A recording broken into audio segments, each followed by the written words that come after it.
Reduced to just standing around. How absurd.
So, are these the ruins the knave was talking about? Whoa, talk about old.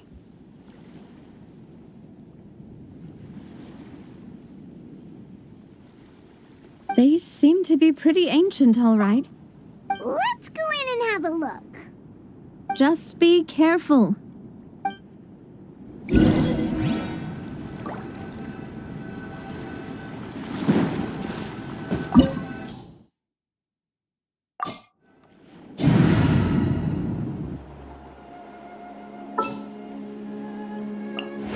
Perhaps we could take a walk by a riverbank or somewhere similarly fluvial.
This place has also been contaminated by primordial seawater.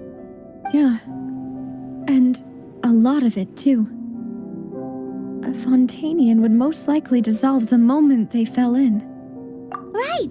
You can't go down if there's primordial seawater. It's too dangerous, and it won't be any help for you to just stay here. Don't get by my wrong. We're not saying you're useless. It's just that... No, you're right. I can't do anything in this situation. I'll leave this to you.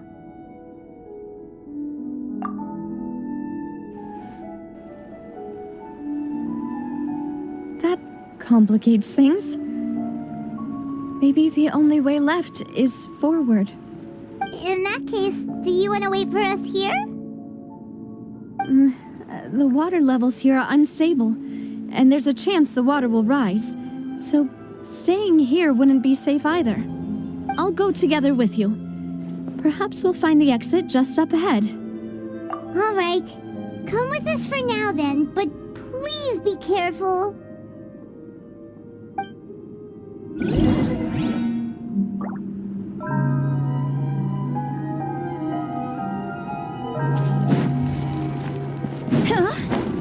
Oh no, it's a dead end! Let's try climbing over from the side.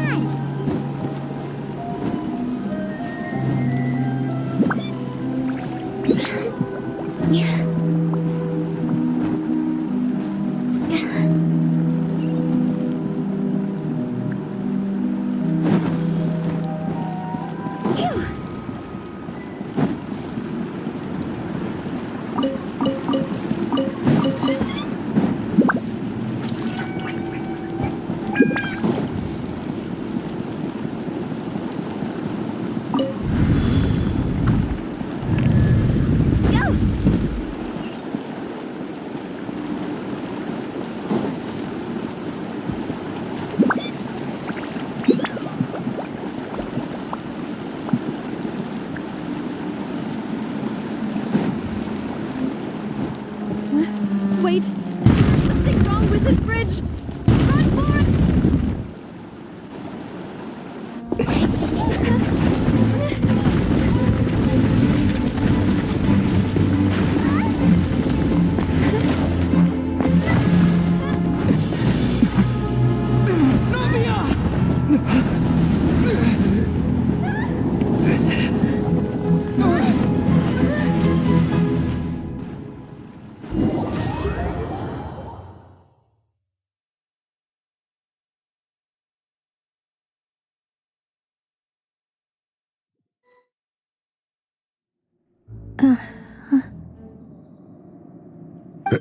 Demoiselle?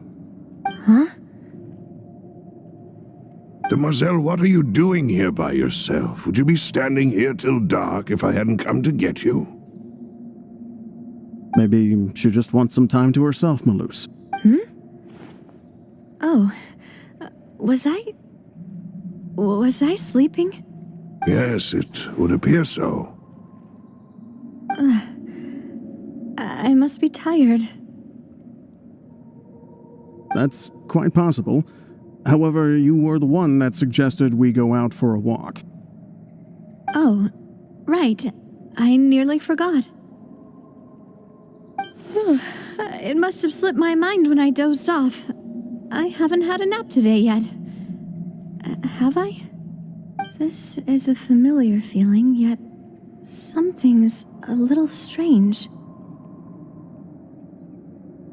Is something the matter, Demoiselle? Oh, no. No, I'm fine. I was just trying to recall why we came out for a walk. Do you remember Mr. Giverny? He'd requested our help before with foreign merchants who had a debt dispute with him, and we'd resolved the matter not long ago. We were headed to see how things were going with him at the moment. Ah, right. Yes. I remember now. Oh, Miss Navia. Ah, Mr. Maloose, and Mr. Silver, too. It's good to see all of you. Ah, how have you been? I've been great.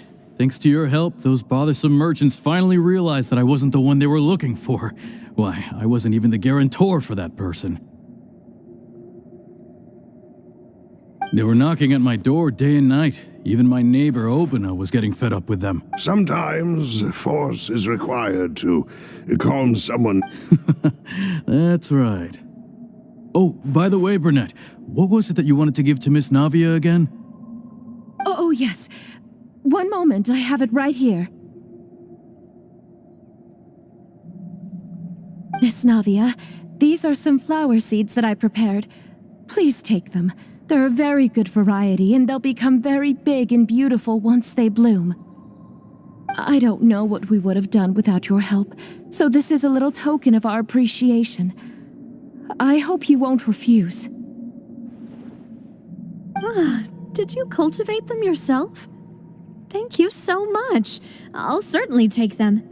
Balloose, we do still have some empty flower pots at home, right?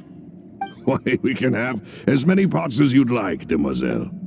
Perfect. In that case, we'll swap out some of the decorative plants for some of Mrs. Burnett's flowers. Very well.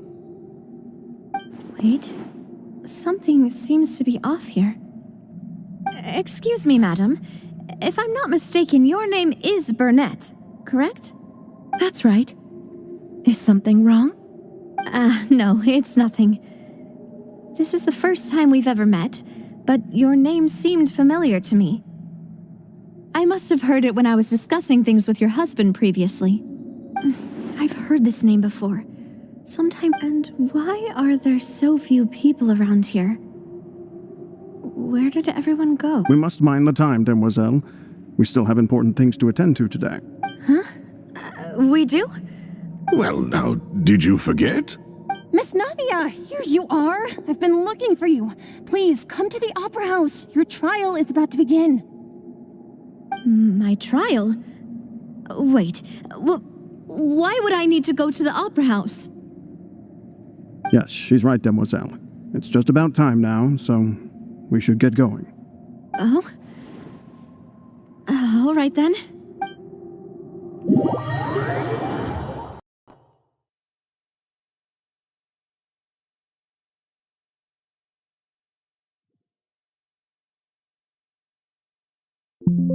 Look, it's Navia!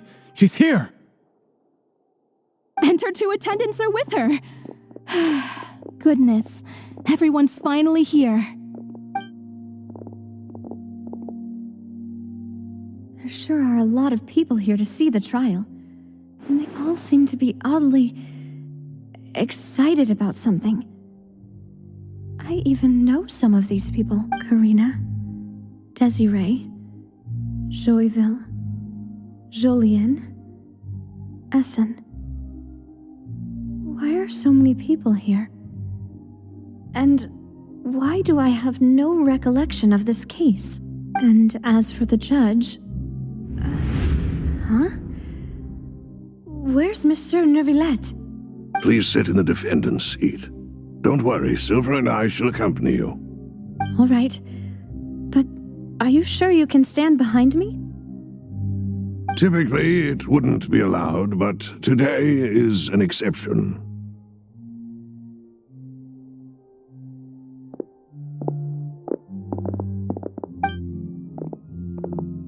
Hey, what kind of place do they think this is? Come on, do they have any idea what they're doing? Seriously. Enough with the whispering! Could someone please tell me where Monsieur Neuvillette is? And why I'm standing trial? My dear Miss Navia, have you not yet realized what you've done? In that case, allow me to explain. As all here know, you are Master Callus's successor, the head of the Spina di Rosula, someone held in high regard by every soul in Poisson. After you took over the Spina, you treated all of us just like the late Master Callus had. If anyone in need reached out to you for help, you responded.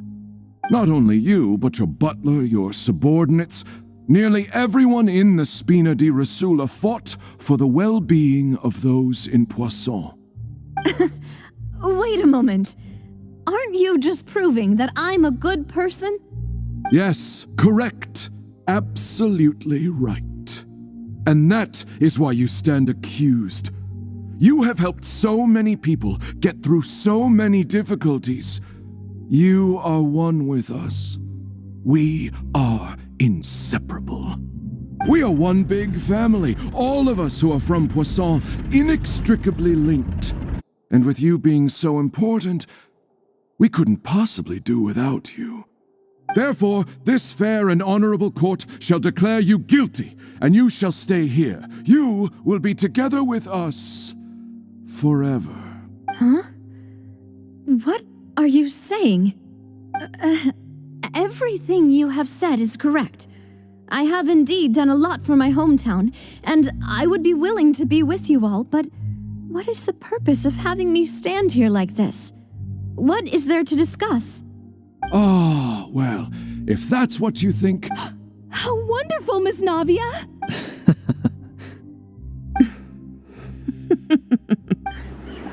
I know all these people. Why are they laughing? I seem to remember now. Yes, I get it. This... Wait just a moment. This isn't right! Malus? What was that, Mr. Malus? Our conclusion is very clear and unanimous. Let the court judge her now. She's guilty! Stay here, Navia! You're one of us! Demoiselle, don't admit guilt. This trial means to keep you here forever. I wish to exercise my right to defend Our Lady. Mr. Joinville, you only know of Navia's goodness, but nothing of her utterly independent mind. She was born a free and independent spirit. She has never been tied down by anything. Indeed, even the death of Master Callus couldn't stop her. Her actions cannot serve as proof that she identifies herself as part of any group. She merely acted as an individual, extending her hand to help others. Please do not mistake her actions as being otherwise. Really?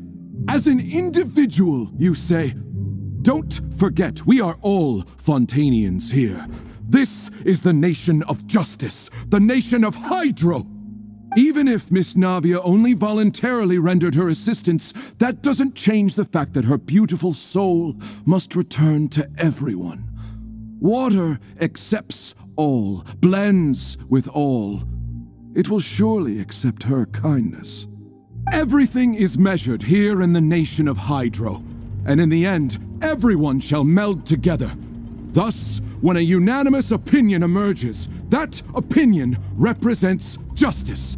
Now I speak for everyone. Our opinion is consistent. Navia should stay. We and Navia are one. And you would call this justice? Preposterous. You are merely jealous that Demoiselle still has a chance to exist as an individual. Have you forgotten how much you all once longed to become individuals, to become independent? Do you mean to defy our justice? If your justice is flawed, then why should we acknowledge it? As you said, we can also have our own justice. Silver and I shall defend Demoiselle. And that is how we will enforce justice. My head... Demoiselle! Silver, it hurts. I remember now. Everything that seemed odd, Karina, Desiree, Joyville, Jolien, Essen, and Mr. Giverny and Mrs. Burnett, who we met earlier. Even Malus and Silver. I don't want to admit it, but they're all dead. Don't be afraid, and don't admit guilt. We will protect you to the very end. Absurd! Who are you to say that she cannot be judged? We are the majority, and in the nation of trials, the majority is absolute justice. We are the will of all. Don't let them escape! We shall keep Navia here with us! Mr. Malus and Mr. Silver, must you be so stubborn? How could the two of you possibly hope to stand against the collective? Do not resist. This judgment is fair and just. Navia belongs to us. After all that happened, she should not be left alone in Poisson. What are you saying? No more excuses! She says we're jealous. Jealous? How could she possibly be an independent individual? What's with these people? Who's jealous of her? She belongs to us. Miss Navia, she... Silence! That's...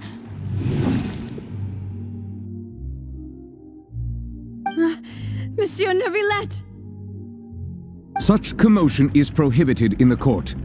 The accusations you just presented are nonsense and cannot constitute a proper trial. The court will adjourn for the rest of the day. In this, I shall hear no objections from any unauthorized party. Our thanks, Monsieur Neuvillette. Please leave with me, Miss Navia, while there is still time. But... Go on now, demoiselle. This is your only chance to leave this place. What, can't bear to leave us behind or something? Malus. My apologies. I couldn't resist making one little joke once I realized that this shall be our last goodbye. Malus. Silver. Quickly, you must come now! Goodbye, demoiselle. Farewell.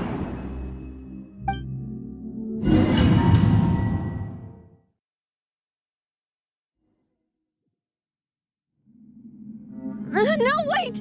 Just a second! Navia? You're awake. Good. I must have been dreaming. Malus and Silver were still alive, and they were defending me at some insane trial. It looks like you're all right. Did all the sad feelings cause you to have a nightmare? Paimon could give you a hug. The ruins you were exploring suffered a cave-in. When I arrived, I found you falling toward the water. You were just about to be dissolved within, but I...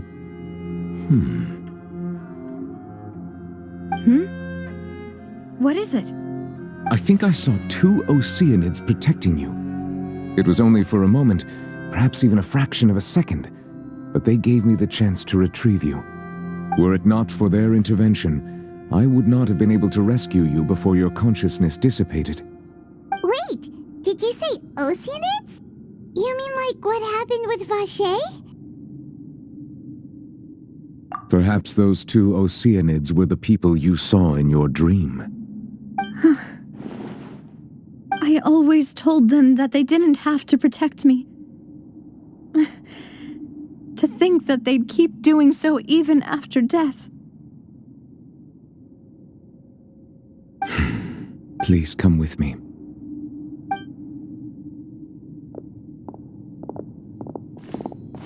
Neuvillette, are you okay? Oh, I am quite all right. Perhaps there's something we could chat about? Why do you look so stiff all of a sudden? Oh, Paimon knows. You're the type who feels awkward when there's nothing to talk about, right? I merely thought that we should give Navia some time to herself. Huh? Why didn't you just say so then? Don't you think it's even more awkward to call us over like this and then have nothing to talk about? I suppose so. Ah, Sigewinne. I hope all is well with her these days.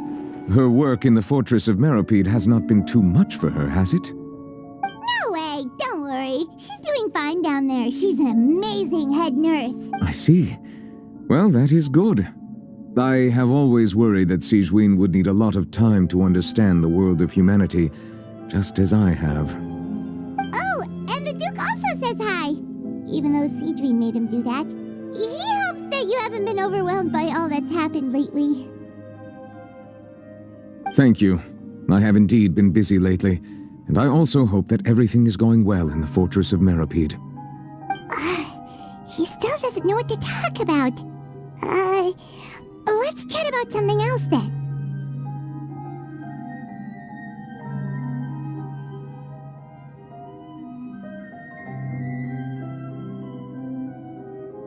So, Neuvillette, you're probably quite the swimmer, huh? Yes, of course. This isn't going anywhere. Let's try something else. How did you find behind these ruins? Did the knave tell you? Yes, in fact. I had arranged to meet you in Poisson, but when I arrived, I discovered that the Fatui were helping the residents evacuate. They had even transported a large quantity of supplies to the area. Amid my astonishment, I ran into the knave, and we had a chat. She informed me that she had asked you to investigate the ancient ruins here. Yeah, we originally planned to meet up with you, but we thought you might still be busy with all those official documents. We didn't think exploring the ruins would take very long, and who would have thought you'd wrap things up so quickly?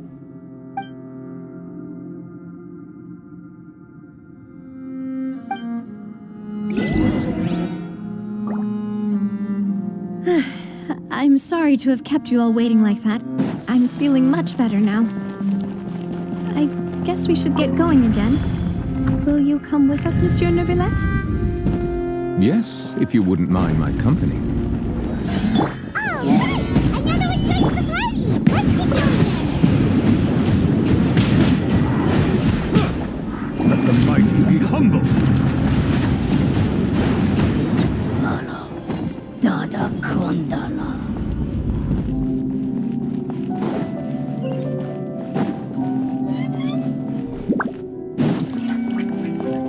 Oh no! Another unstable path! Watch your step!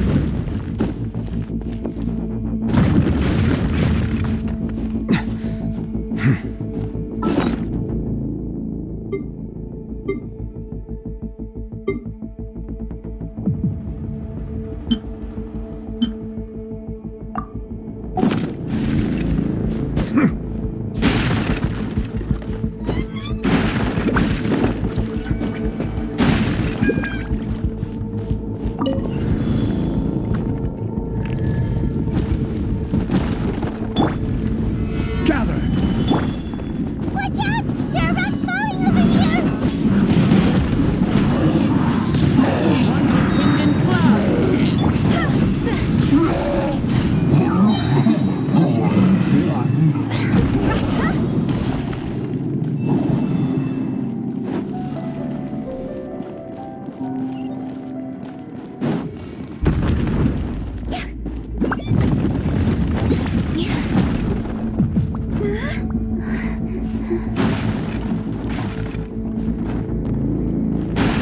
We're almost at the top.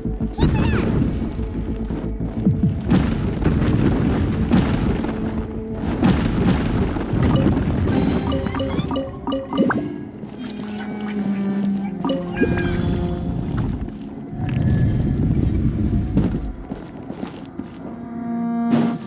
Yeah. Stabilize! One with nature! I will have order! Bow your head.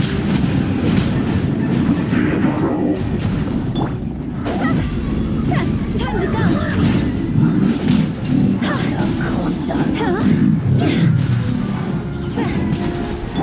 Settle down!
Looks like we've reached the end. This is the place. There should not be any other hidden spaces in the vicinity. The path sure had some twists and turns, but it turns out that this place isn't actually that big.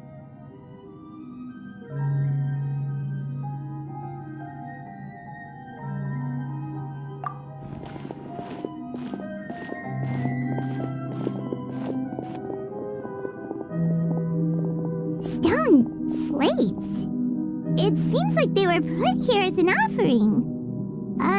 Could we take them down and have a look? Perhaps we should just leave them be for now.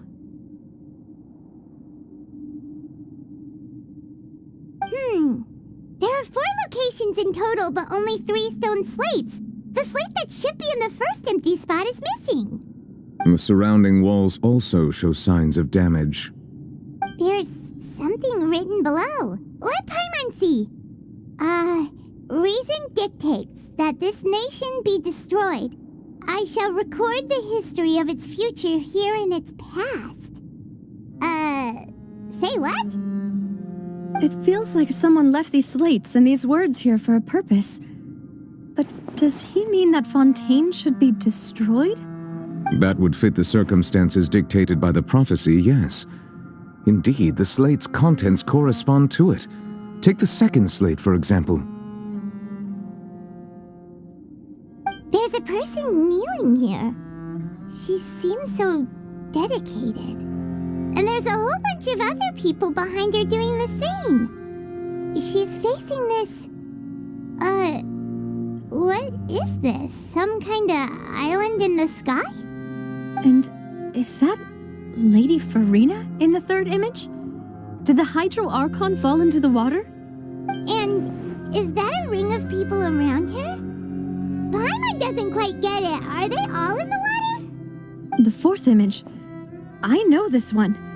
This exactly matches the content of the prophecy. The people will all be dissolved into the waters, and only the Hydro Archon will remain, weeping on her throne.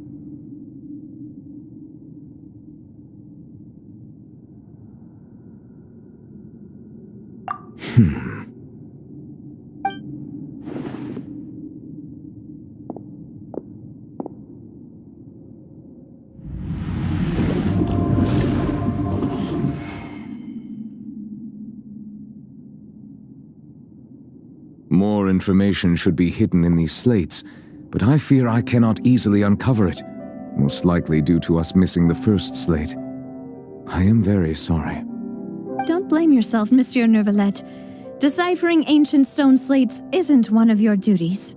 Ooh, Paimon's getting the chills just looking at these slates. This says that it's the history of the future, right? That means the prophecy's sure to come true.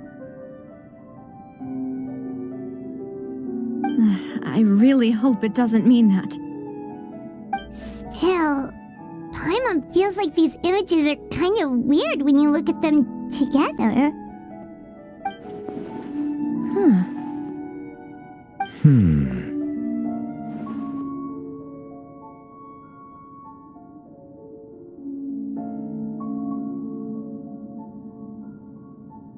That's right!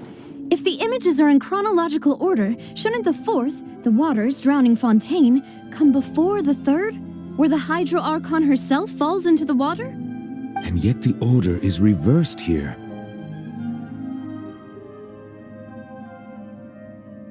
If we go by timing, Lady Farina only emerges in the third image.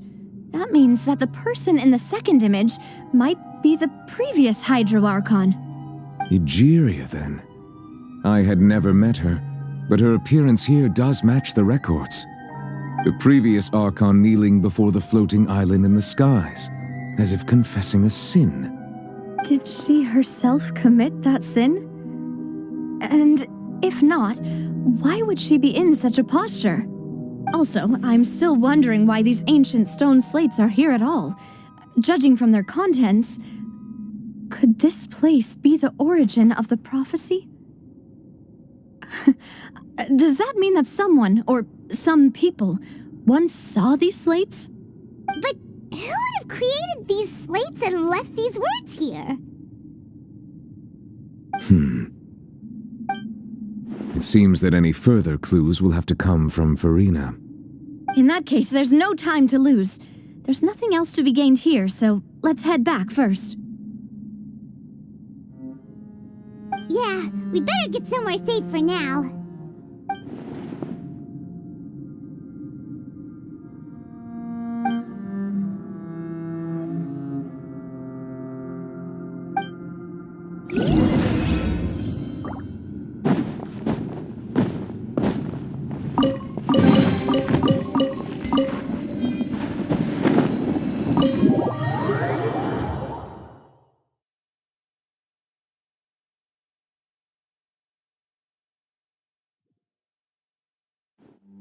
Let's split up here. I'm going to check on what's happening with the Spina. You know how it is. There's some things you just need to be there for yourself. You still have energy for that, Navia? Just head back to the Fluvsandre and have a rest then. Thanks for keeping me company. I'll depart as well. Thanks for your hard work today. Rest well, everyone. Traveler, I will go talk to Farina tomorrow morning to ask about the stone slates. I'm sure that you're concerned about this matter as well. If you have time, drop by my office. I will share the results of our discussion with you.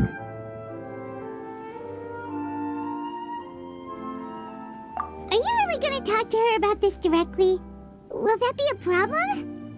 Paimon's getting a little scared now that it's come to this. She has long been harboring secrets and will not give them up easily, which makes it all the more my duty to ensure that she understands the present situation. Alright, we'll leave it in your hands then. You're probably the best person to talk to her anyway. I will be carefully considering my words tonight. Traveler, Paimon, our safe house at the Fluvsandre is always open to you as ever, so please don't think you're an imposition. All right, I'll be on my way then.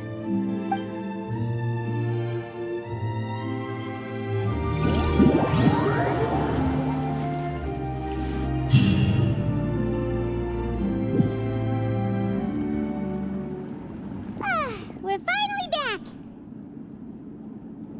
Welcome back. We've got a special menu prepared for you two tonight. Yay! And there's good food too! Navi, no, the boss is the best.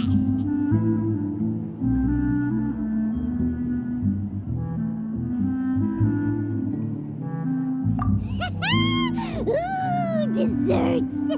Nice! These are all Paimon's! Paimon's already starting to forget what happened today. Oh, that voice. Is that who I think it is? Huh? It's you two. What are you doing in Fontaine?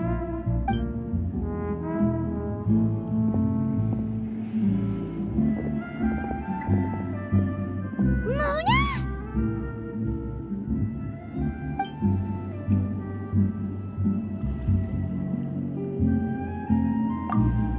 Seriously, nobody just uses a scry glass whenever they've got time to just see who they'll meet on the road.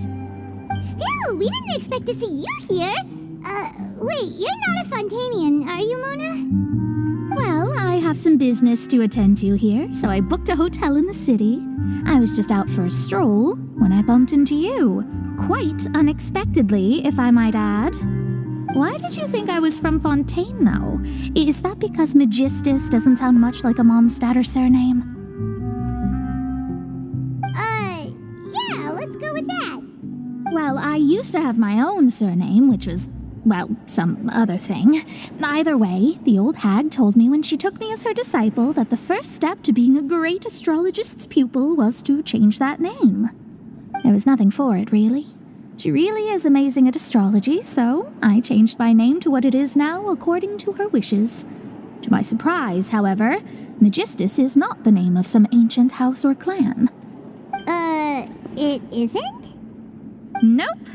Although it is used by us in place of surnames, it generally just means great. Wow! Imagine including a boast in your name. Wait, are you gonna have to put that into your genealogy as well? I reckon so. In any case, I'd give my disciple a name like this as well, if I were to take one. Astromancer Barbeloth Trismegistus. Whoa, that's a long one. Does it also mean great or something? My name means Mona the Great Astrologist. As for the old hag, hers is, in plain speech, the thrice-as-great Scholar of the Stars. Just take it as a title specific to astrologists. Thrice as great? That's so petty. I know, right? That's just how she is. She used to call herself Magistus, actually, but when she took me in, she changed her name to Trismegistus. Talk about excessive. Megistus is thus the calling card of our school, so to speak, which makes it about the same as a surname. It's all right if you don't get it. You can look into it further should you need to study astrology more deeply.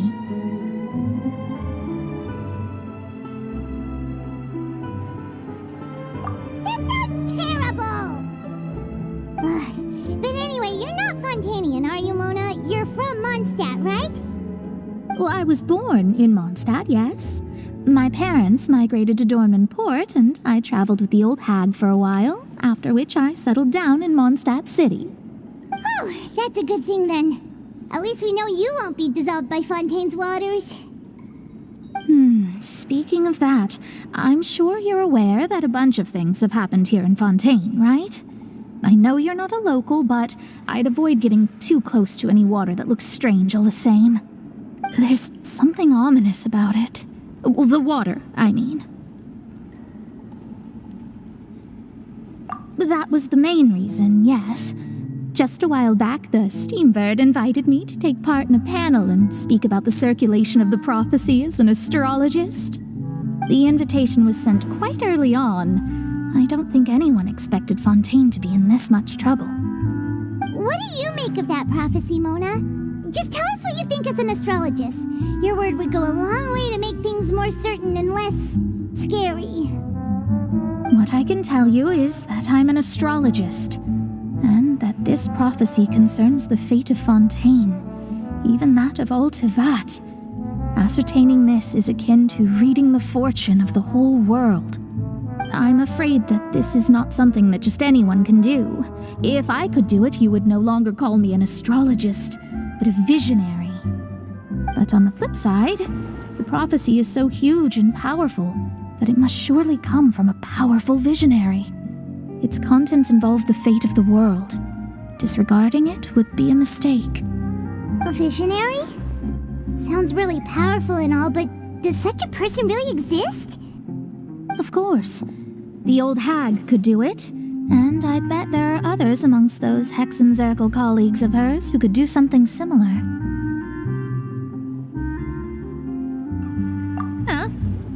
Are you sure? All right, I'll help you. It isn't often that I see you with such a serious look on your face. I'll tell you once I hear back from her. Thanks, Mona. You're amazing as always. Oh, well, this is something only I can do after all. So yes, your praises are quite welcome. That's the greatest of astrologists for you! Of all the people we know, you know the stars the best! Indeed, indeed. That's the spirit. Oh, sorry. I came to see what all the commotion was about. If there's anything you need, do not hesitate to inform the Spina di Rosula. Oh, whoops. Guess we were getting a little too carried away there. Well, I'll go tend to my own business now. If I receive any news, I'll be sure to come find you two again. And there she goes, quick as rushing water. And here we are with the Spina guy giving us suspicious looks. If Paimon hadn't spoken for you, it'd be you getting all the weird looks. The things Paimon does for you. That's more like it.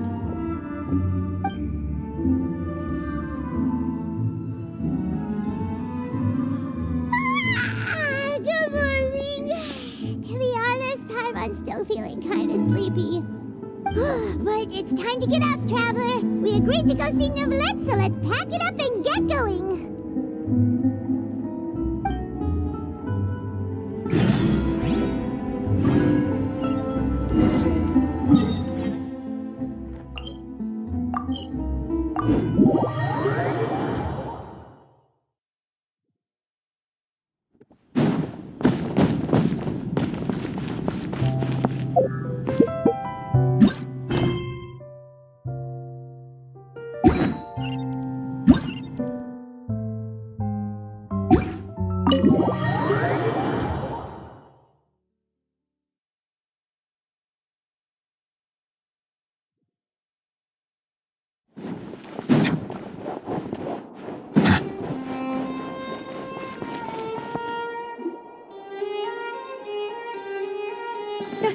You're here!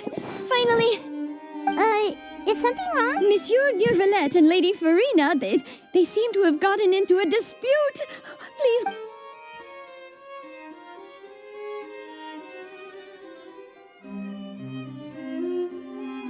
Like I said, I've already explained everything. And yet the problem has not been properly solved. There is little space for excuses between us. It is not my intention to offend you, but please, tell me where you stand.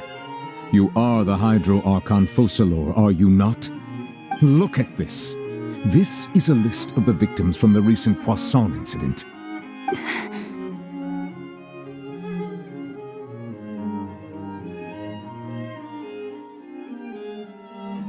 You mean... they're all... We did not arrive in time to avert this disaster, and I will not have it happen again. I will say this once more. You must tell me everything you know. Yesterday, I found 3 stone slates in some ancient ruins near Poisson. Do you know anything about those? Seriously? You're questioning me like this is a court case now. I don't know anything about that.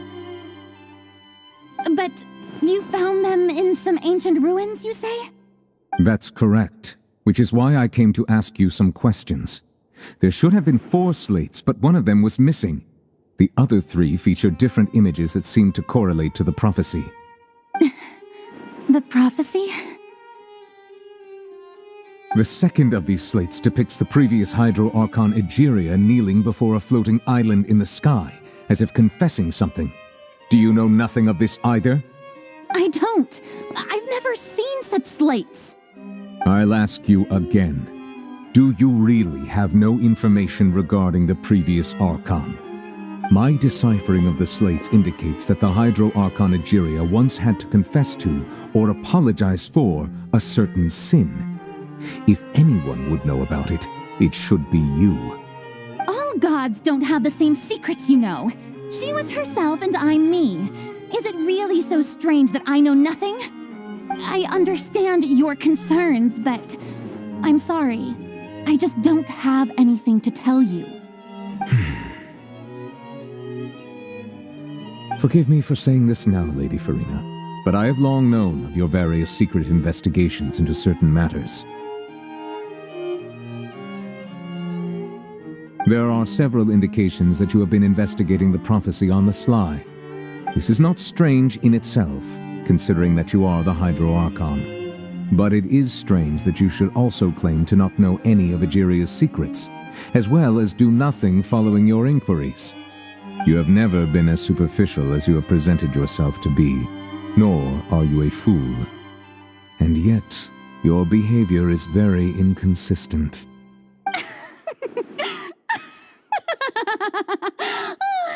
So you've been watching me all this time, have you? I didn't think you were that type. You... Well, since you know about my secret investigations, then you should know I'm actually working to take care of it.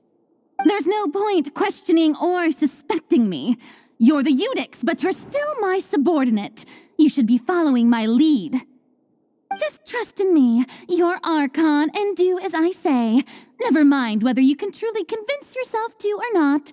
It'll all turn out fine. That's all I have to say. We do not discuss this matter again. Oh, the opera's about to start. Toodles!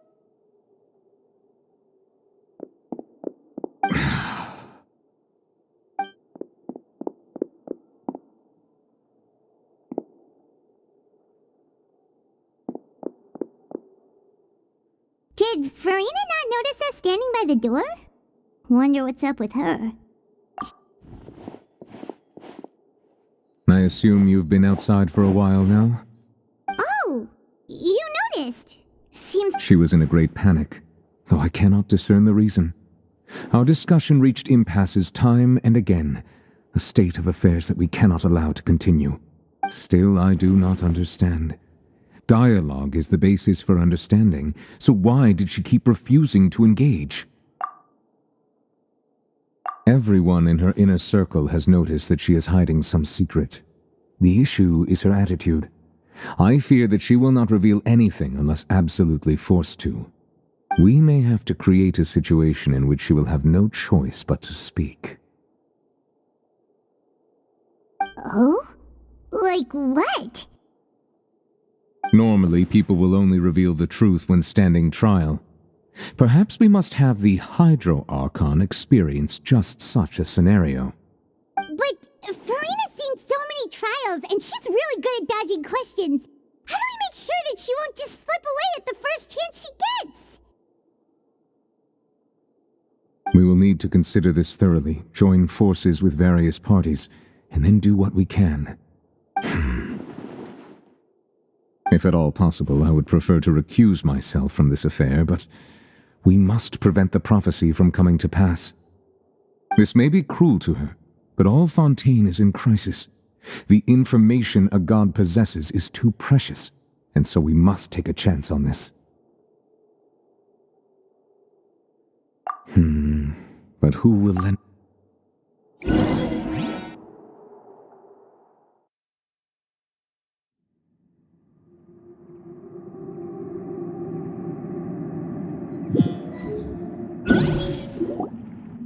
Well, that's everyone, huh?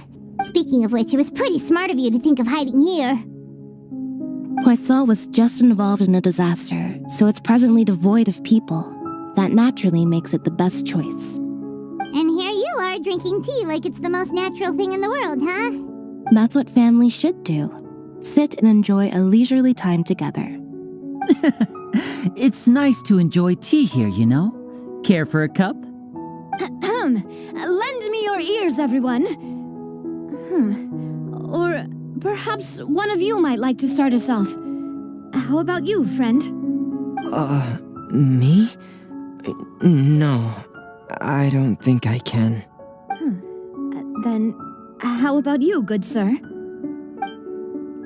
I fear that I will cause the mood on this boat to become as somber as it is in court.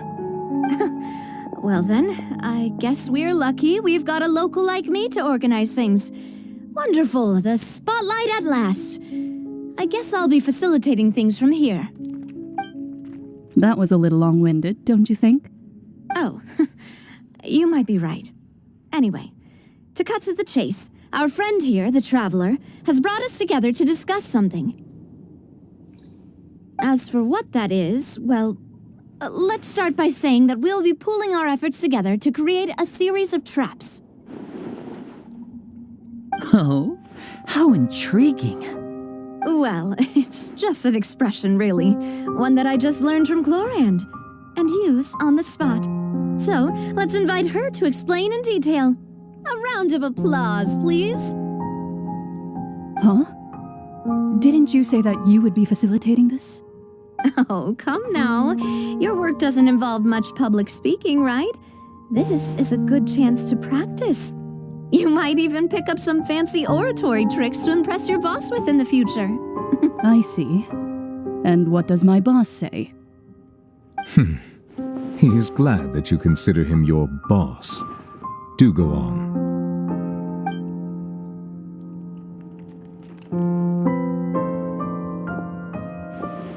In that case, do any of you have experience hunting? Not that I recall. Fremine and I once used a wooden stick in a basket to catch wild rabbits when we were younger.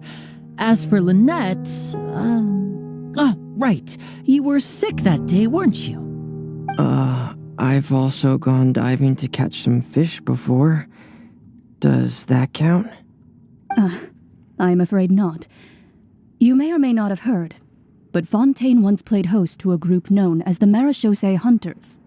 Though that was their name, they did not hunt animals, but rather various monsters left behind by the ancient dynasty of King Remus. Today, Fontaine's monster population has already thinned greatly, so the hunters have blended back into society, taking up arms in other lines of work. They even left a unique methodology of hunting in their wake.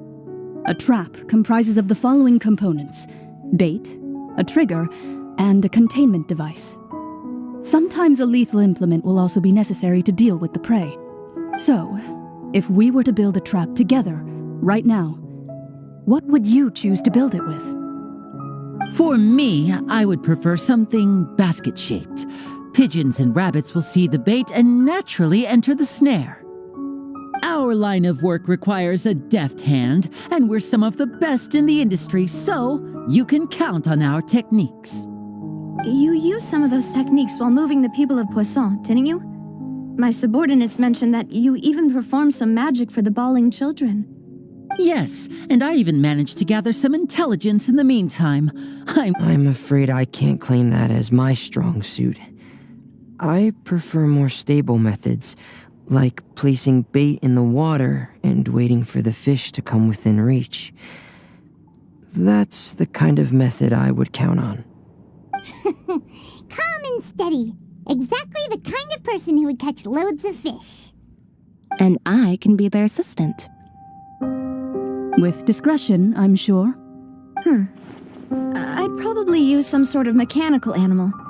Papa once bought me some small clockwork squirrels, mice, and such. When placed in the forest, they can attract others of their kind. I remember that you liked those too, didn't you?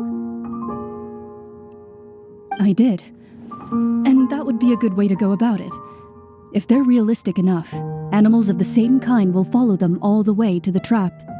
What about you, Monsieur Neuvillette? I fear I do not have any related experience.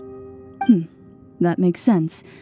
You usually solve problems directly, without the use of any such tricks. But I do have one more question for you, Monsieur.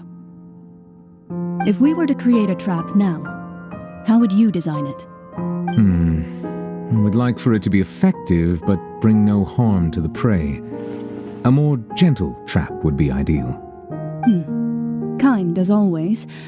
However, our intention doesn't necessarily change the containment device and the type of implement we need. If we wanted to kill the prey in one strike, we would need a powerful implement. However, that also goes for prey that must be captured and safely contained. Wait, why's that? Only a hunter who's a true expert at subduing their prey can snare it without harming it.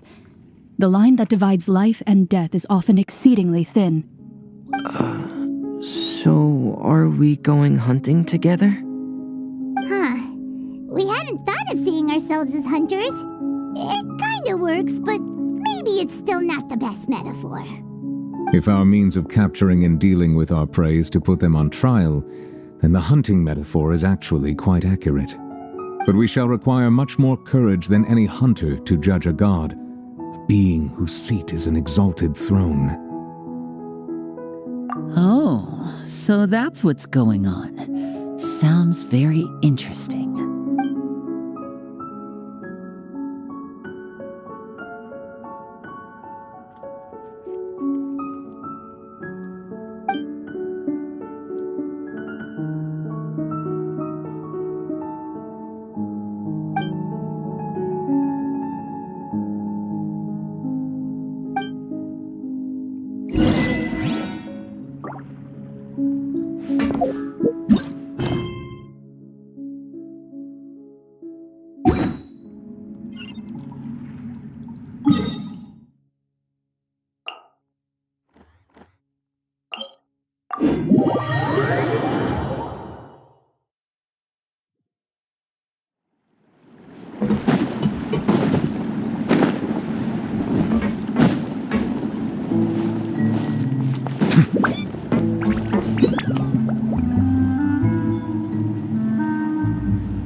It's been a tough few days, hasn't it? Paimon didn't think the meetings would go on for so long, but everyone seemed pretty fired up, huh? Paimon thought they'd be at least a little frightened. Well, Fremine was, now that Paimon thinks about it, but, well... It's hard to say. Paimon doesn't have any experience with this sort of thing. But with you around, Paimon sure will do great. After all, you're the most reliable person in the world, aren't you? Did you just pour some tea? Then what's that?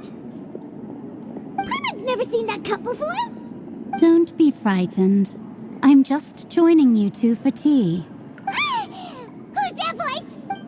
Aw, Have you forgotten me already? Wait, you are familiar. You're the voice we heard from the sky in Sumeru. The voice from the sky, I fear that description is wrong. Though, not completely wrong. You're feeling lost now, just as you were feeling previously. I sensed that confusion and thus came to you. Guiding people is an irresistible hobby of mine, after all. Consider me a passerby, just accepting a commission from my friend's disciple on a whim.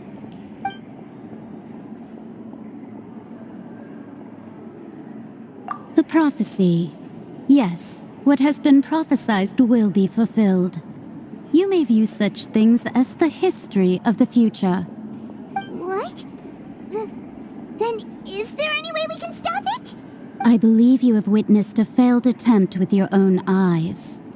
Can everything in Tevat so easily be changed?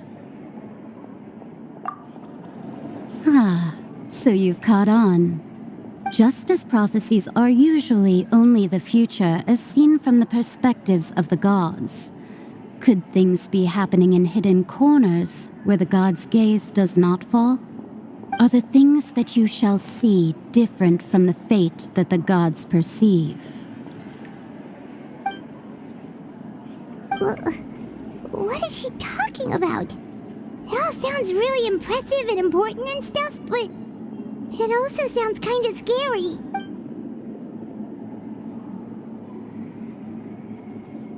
I believe that you understand, right? Some things are insignificant, but others you must reach out to change.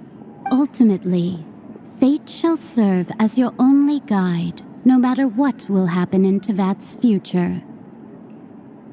All you need to do is to play your part. This was good tea, by the way.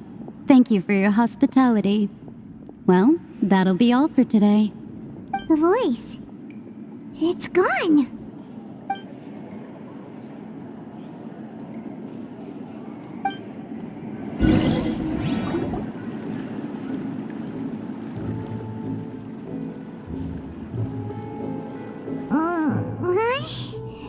I want to hear someone talking.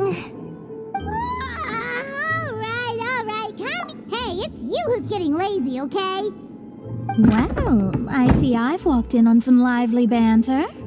Luna! Fine, just fine. I went to take part in that Steambird panel. It turned out to be more interesting than I expected. Not all Fontanians are pessimistic about this. One journalist mentioned that sitting around and waiting for the end to come would be wrong, and that they should make their own rescue preparations. I agreed. Did she have pink hair by any chance? Why, yes, it was Charlotte. I assume you've heard of her, no? That daredevil journalist? I'm in full support of her view. Prophecies are very important, but how can people allow their lives to be commandeered by just a few words? That's right! Paimon's glad to hear something sensible for once. Yes. About what we had discussed before. I did try, but I'm afraid I couldn't reach the old hag. I'll try again tonight, but... Huh?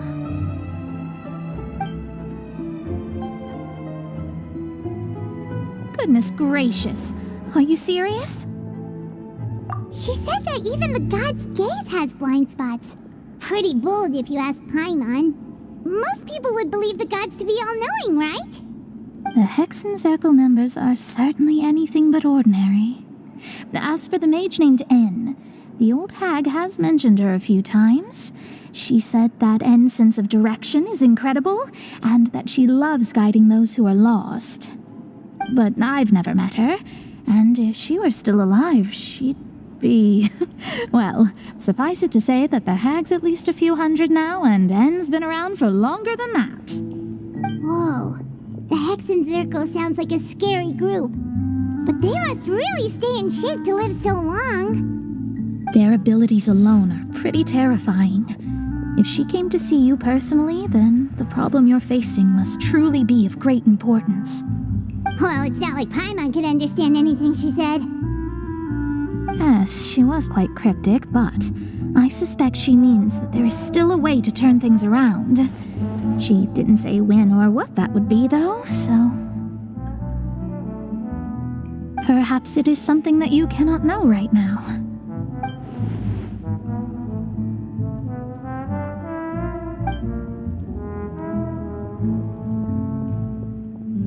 Traveler, Paimon, are you two all right? Oh, we're fine. We're just a little down right now. It kind of feels like the end is coming, you know? I see. I feel that same sense of desperation, too. I guess you could consider me someone who has often witnessed fate. But even so, I still hope for, and believe in, miracles. Astrology is eternal and rational. Perhaps that's what En was trying to tell you. I did originally think of steering clear of all this, but I couldn't. Even if this is all futile, I still wish to help everyone. If we don't struggle to the last, then how can we face the end when it comes? Huh. You do have a point. There I go, talking about astrological principles again. Sorry about that. The moment I start talking about work-related stuff... I need to get going. It was worth trying to comfort you, even if only a little. I suppose that... Paimon feels kind of moved by what Mona said. But also kind of sad, too. Hey, Traveler. Paimon suddenly feels like going outside for a walk. Let's walk around the city, shall we? There's a few spots we always like to walk by.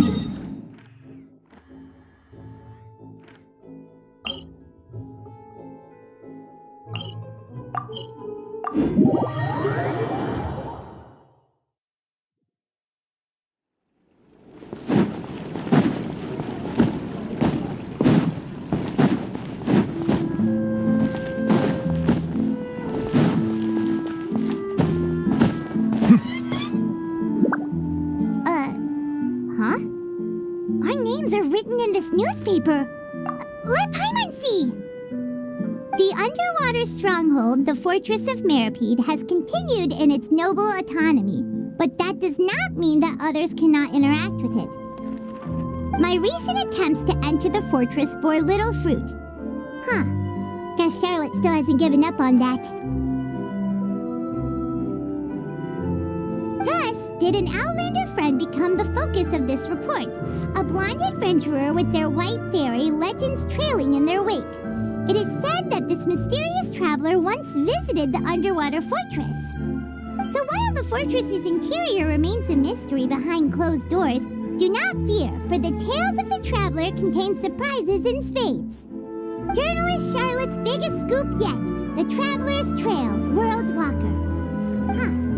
Charlotte took so many awesome photos of us and we never even noticed her. She hasn't been able to get a hold of anything at the fortress, so since we're easier to find, she's using us as the subject matter and... seriously? Well, fine. Those headlines and photos do look cool, so Paimon will forgive her this time.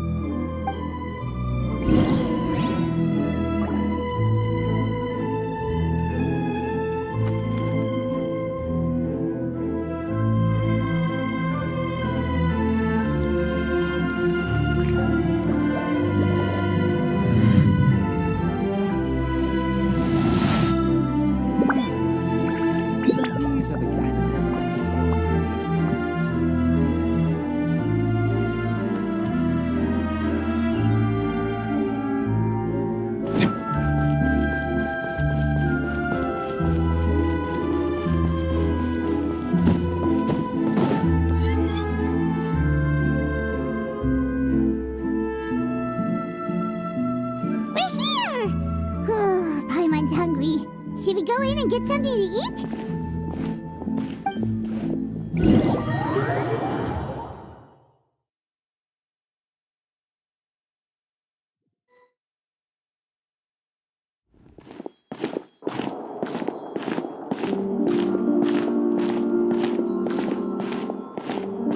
Hey, quick!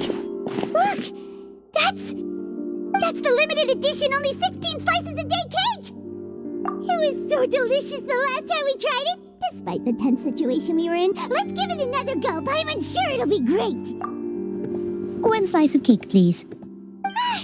Someone showed up after. Oh, wait, you're the one from the Palais Mermonia. Oh, are you here to buy cake too? It seems Monsieur Nervalette was right. You really can eat. Wait, did he really say something like that? That's right. Even he has his own preferences when it comes to food. As for me, I love the cake and coffee here. Do you come here often? Usually every day. Every day? It's part of my daily schedule, apart from work. I shall have my cake and coffee. Then what if someone told you one day that this place would be closing soon, and you wouldn't get to eat cake here anymore? What would you think? But why would it close? Well, Paimon doesn't know either, but maybe the waters will rise tomorrow. You know, like in the prophecy. Oh, the prophecy. To be honest, I haven't paid much attention to that. No, still, even if there'd be no more cake tomorrow, that wouldn't keep me from having some today. No, it's the same for eating in general. You might not be able to eat tomorrow, but if you can do so today, then you should carry on. That's what people call living, you know. Huh. Don't be sad. Excuse me, could I have 2 more slices of cake to go? These 2 slices are for you. Sijuin said that this kind of expression you're making is what humans call being sad. Oh, you know Sijuin? I sure do. She was born before me, and she sometimes comes to the surface to teach us things about humans. She said that humans are creatures that are saddened easily, yes, and you can only lift their spirits by feeding them delicious food. So please try the cakes here. I've got something else to do, so I'll be going now. You two try to stay in a good mood after eating, all right? Bye.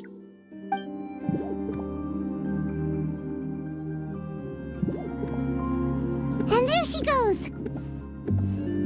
All right, let's dig in. I'm sure this cake will be delicious.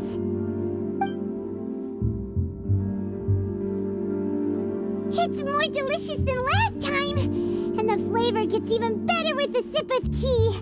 It sure would be nice if we could come again tomorrow. Sure would be nice if we could always eat delicious food here.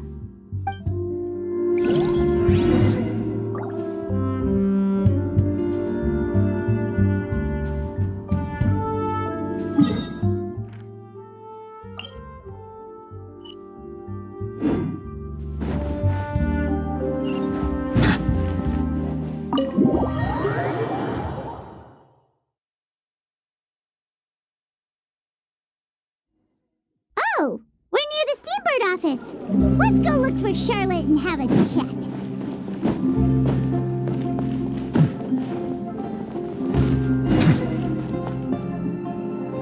Wow! If it isn't the Traveler and Paimon! Oh, have you seen the article I wrote about you? Ha! You've got some nerve! You just used us to make some quick mora! Oh, you needn't worry about that. I heard that you were in Poisson some time back, so I sent you a letter to discuss just that. It appears you didn't receive it, though. It's all right, though. I've set aside the amount intended for you. I've even set the table with some food. Really? Oh, you're the best! You're almost a little too easy to win over, Paimon. If I were a journalist with ulterior motives, you'd be in trouble now, you know. Oh, Paimon knows you're not like that. Still, what brings you here all of a sudden? Were you looking for me? A friend of ours met you a while back, and when she mentioned it, we thought of coming to see you. Her name's Mona. Ah, so you know Miss Mona as well. She's a guest columnist for our paper. Really good one, too. She's so young and already such a brilliant astrologist. So she mentioned me? What did she say? She said that you're a real daredevil of a journalist. Nice. In which case, can this daredevil journalist dare to request an exclusive interview with the legendary traveler and Paimon? Huh? So your article in the paper today doesn't count? Oh, of course it doesn't. That was more like live photography. What I'd like to do is dive deeper and ask you to talk about the things you've seen and experienced.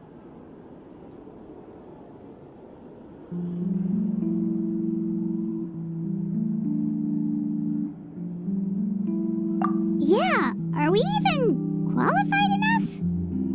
Why not? If I say you're worth an interview, then you're worth it. But not right now, of course. I'll need a few days to prepare.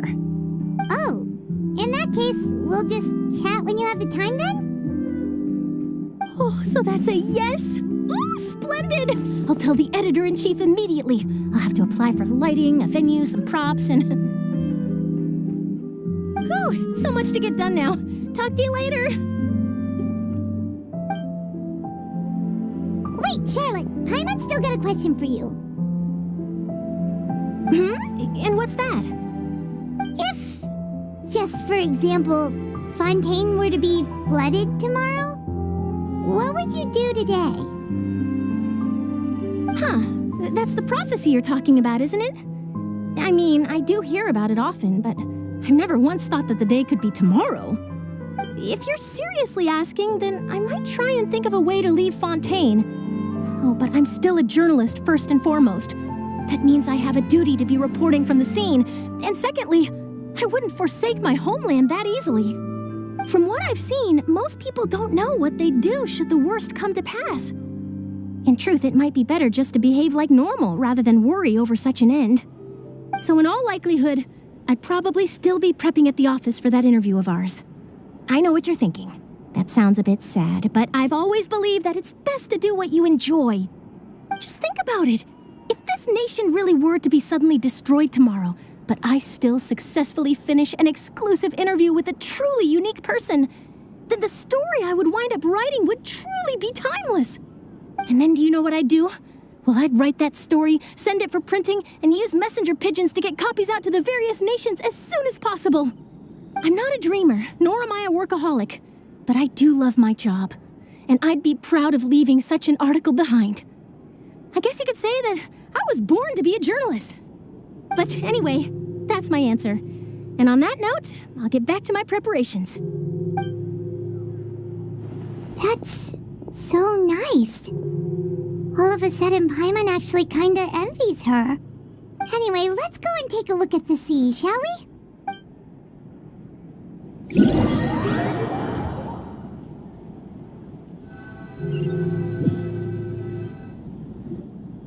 The sea breeze and scenery can be a pretty soothing combo, huh? Paimon's been thinking. If it wasn't Fontaine, but all of Tevat that would be destroyed tomorrow, where would we go and what would we do? No, Paimon should ask, if you could choose, what would you like to do?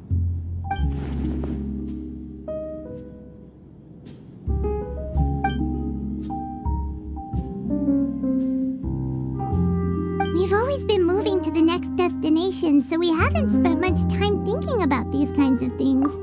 You mean, still traveling? Huh.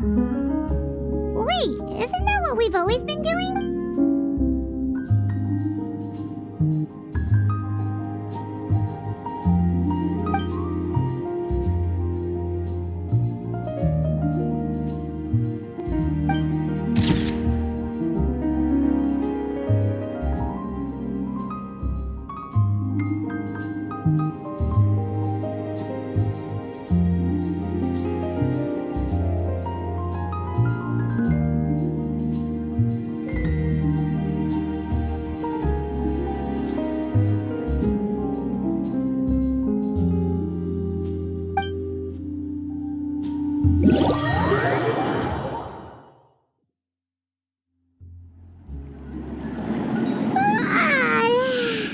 Feels like you'll grow mold if you stay here long. But it's still better than the Fortress of Mirapede, that's for sure. It's not only damp there, but salty too. Ah, so the two of you are still here. Wonderful. Oh, you're from the Palais Mermonia, aren't you? Yes, I'm Isadora. Not at all. Yes, inside the opera house. All right. Well, that said, Lady Farina was watching a performance at the opera house. And while she was resting during an intermission, some other audience members suddenly started harassing her, loudly accusing her of doing nothing about the prop. And before she could respond, others started to join in. The crowd continued to grow, and protests against the Hydro Archon started. So people have started to put... I agree. People will naturally... So what happened after that? Is Farina okay? Seeing that the situation was spiraling out of control and that further argument was pointless, she claimed that she'd gotten tired of this and left in a hurry. The Marechaussee Phantom had their hands full maintaining order and did not catch where Lady Farina had gone. Only when things had stabilized did we realize that she had gone missing. So... That's right. The Marechaussee has dispatched many people to search for her, but we don't have any leads yet. That said, I don't think there's much to worry about. Good. Monsieur Nervillet sent me to tell you about this. Don't worry, this is more than enough to go on. Thanks for keeping us informed. Ah, is that so? Well, sounds like we should hurry over to Poisson then. If we know for... And as we... When Nervillet was... It would be hard... I'm on things for... Huh! Well, what do you... In that case, there's not a...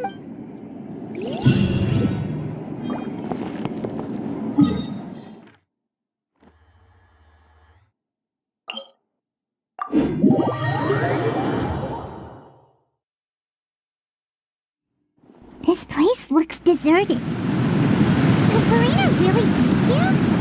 Let's try to find her as soon as possible.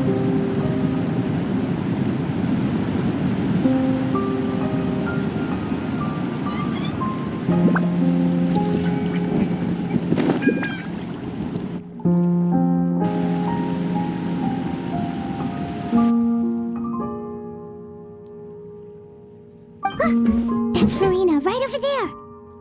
She really is here. Should I just give up? This is all meaningless. What was meant to happen did happen after all. Everyone's dead. I'm sorry. I am so sorry. Give up, Farina. There's no point in holding out. I'm sorry. But what can I even do other than to repeat meaningless apologies over and over?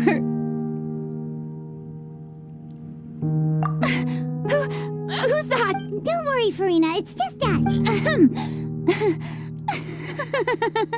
So it is you, blonde traveler from another land.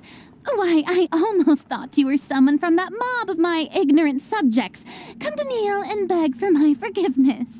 Farina, you were crying just now, weren't you? The tear stains on your face are obvious. What do you mean, tear stains? Who did that they even... Oh, and I'm sure Nouvellette and those people from the Marechaussee Phantom are freaking out right next to them, too. Of course... Hey, there she is! The Hydro Archon's over there! Quick, after her! Farina, those people seem to be after you. They are?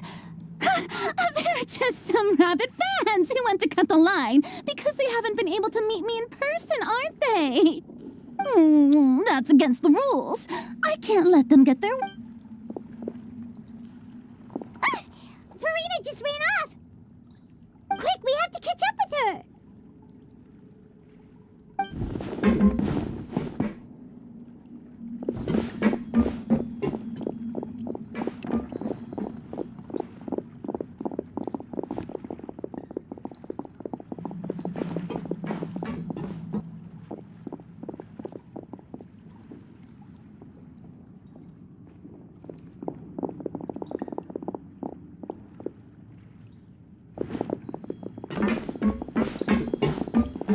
This should be the place, right?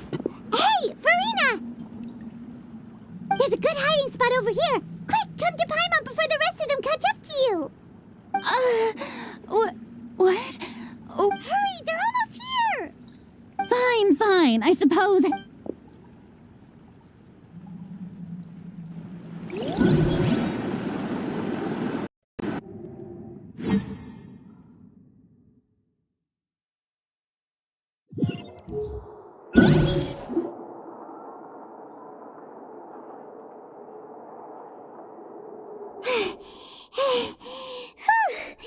Paimon's exhausted.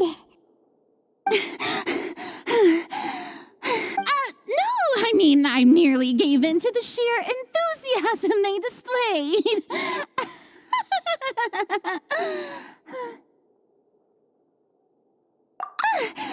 You're right. Yep, that's a good girl.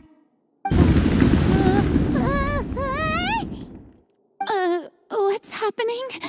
The ground's shaking. Yeah, a quake of... It can't be. Well, there's no need... Yeah, I hope you're right. But the people of Poisson...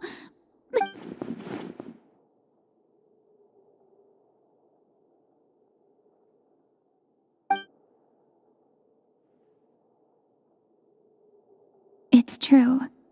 I've been investigating the prophecy for hundreds of years. I once had informants all over Tevat, searching for clues and feeding information back to me. I've tried all kinds of ways, too, to hold back the sea. Anything to keep the coastline from advancing. But all my efforts proved to be futile in the end. Really, the truth has been clear to me for a very long time. We cannot make an enemy of the divine. No matter what we do, the will of the heavenly principles will have its way, and the prophecy shall be fulfilled. Give up. I do love the sound of that phrase. It would mean finally coming to terms with fate, but also for me to finally be free. Indeed, I've thought about giving up so many times. Especially after we almost lost Poisson. Fate is really unreasonable, isn't it? It has no heart and obeys no rules. The prophecy has only just started to come true, and so many people have already lost their lives. But just now, it all became clear to me.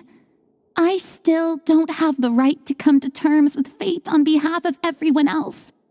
As long as the final moment hasn't come, it's still not too late. Don't worry. I will keep hope alive for everyone until the very end. Well, that's enough for now. I got the impulse to play the stricken maiden, but honestly, considering my rank and station, that wasn't a good fit at all. Don't take any of what I just said seriously. How could I possibly let Fontaine fall to the whims of trivial prophecy? Come on! Paimon could have sworn you were actually being honest just now.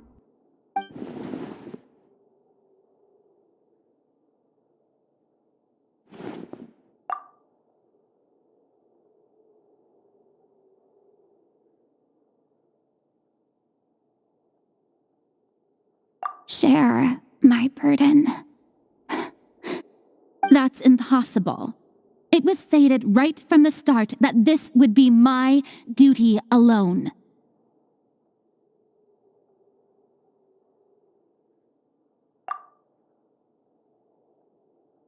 A witness. Yes, I've heard that you came to Tevat from beyond the stars, yes. In other words, you never belonged here. And if Tevat is, in its entirety, a show on a stage, then you're just a spectator, aren't you? If that's the case...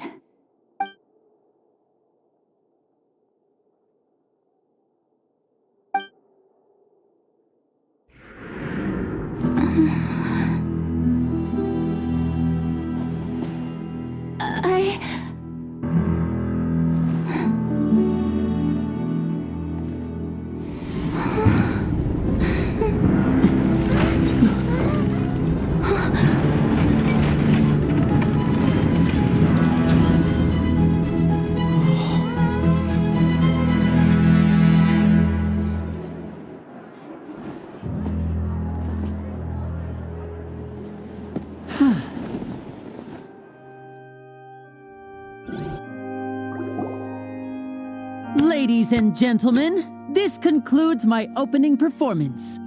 Now, without further ado, we may proceed to the trial of our god.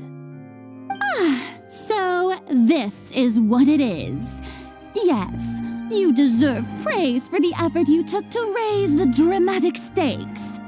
Do not forget, however, that I am Focalor, the god of justice, the embodiment of justice itself. Does it not strike you as even the least bit absurd to bring the very concept of justice to trial? May I interpret these words as your refusal to stand trial? In that case, you will have the opportunity to defend your honor through a duel. You would draw your blade against a god? I see. It seems like you have made up your mind.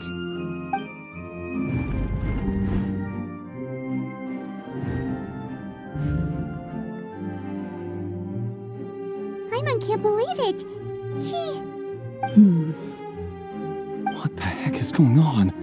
Did I just see an Archon surrender to a human? Wow, how utterly humiliating. Lady Farina, what is the meaning of this? It would seem that there has been a misunderstanding.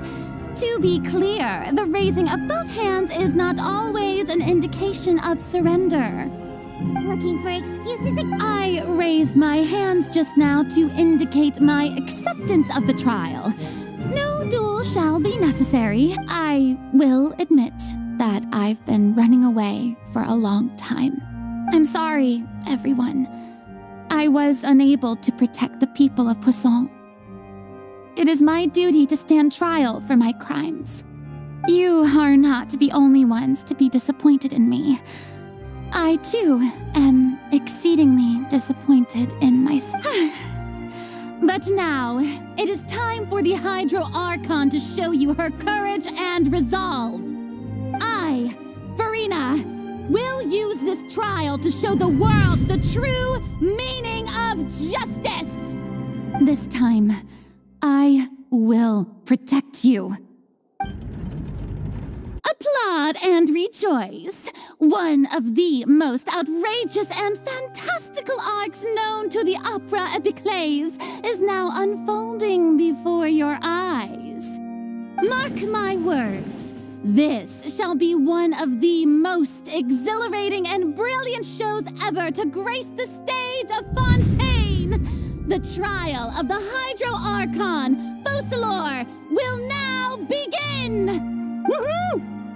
Oh, now we're making history! Why does it feel like Farina just took over the whole thing? Like, come on! Didn't she just get forced to stand trial for her crimes? Also, even though she's still acting super dramatic, she is taking this seriously this time, right? All right, then. Who will be my opponent in this trial?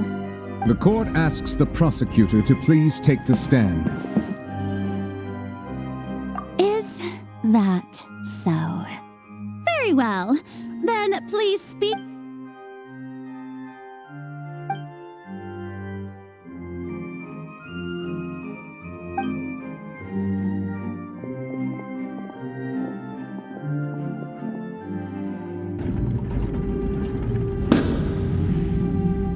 Also, please allow me to ask, as a final question before the trial begins.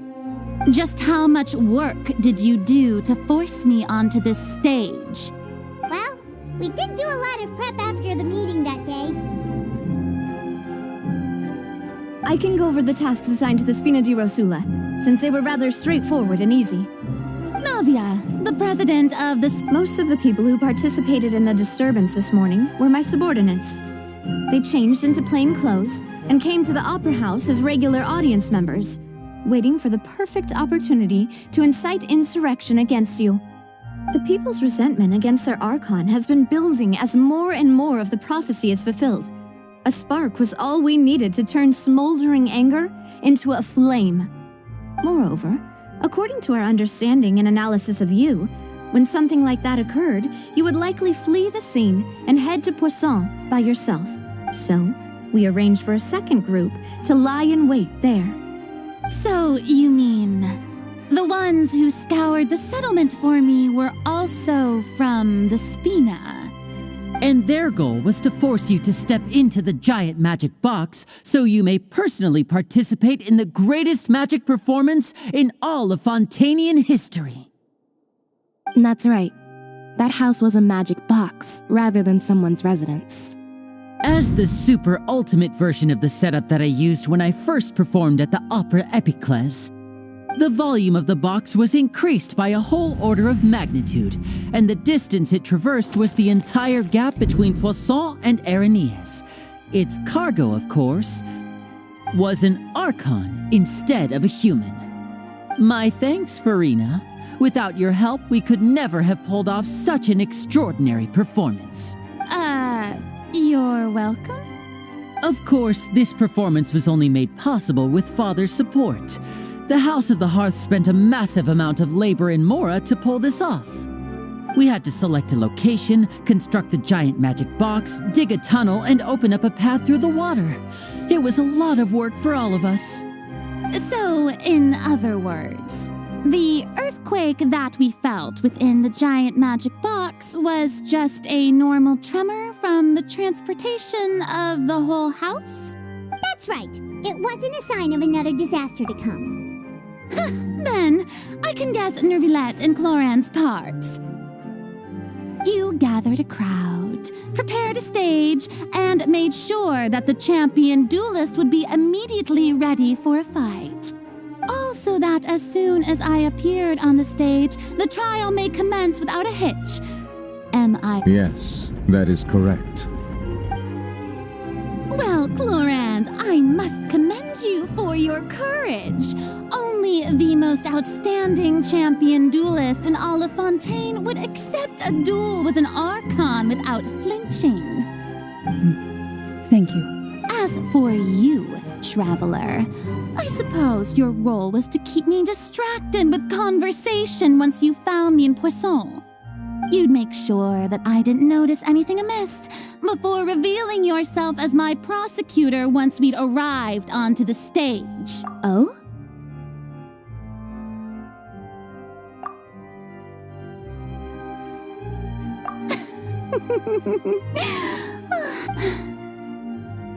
It's fine. It matters not. What's done is done. The stage is already set, so there's no reason to disappoint the audience. Let's see this trial through to the very end.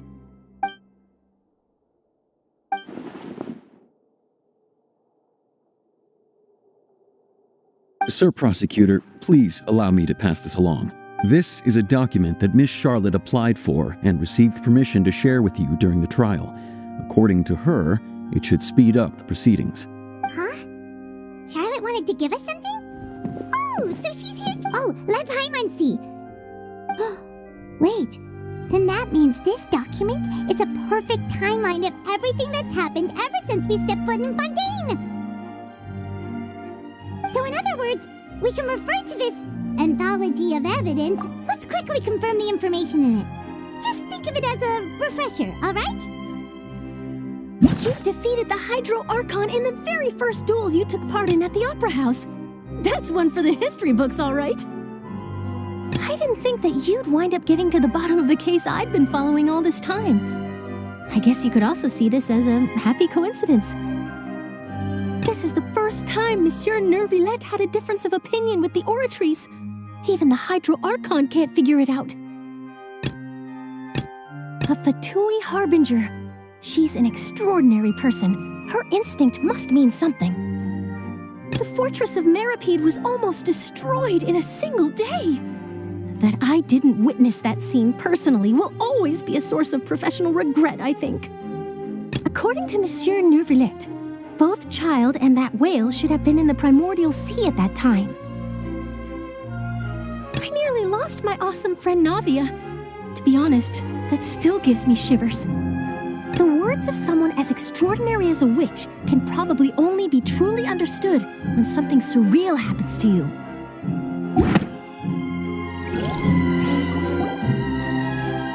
prosecution and the defense are both in position. The trial shall now begin. Oh, come on, Nervylette. There's no need to repeat all the unimportant legalese. Just fast forward to the part where the prosecution lays out my offenses. As the defendant and the lead actress of this performance, I still haven't even been informed of my supposed guilt in all of this. Of course, it is only natural for humans to struggle to understand the actions of a god. However, you will need more than that to convict me of a crime. That's true, but my charge here is unrelated to your conduct as an Archon. Instead, I would like to charge you as a fraud who's never been the Archon in the first place. Wait, what was that? Lady Farina's a fraud? Hey, I came here thinking that we were going to try the Hydro Archon for forsaking her duty, but did I hear that right? She's not our Archon at all? Charge accepted. Lady Farina, do you plead guilty to the charge?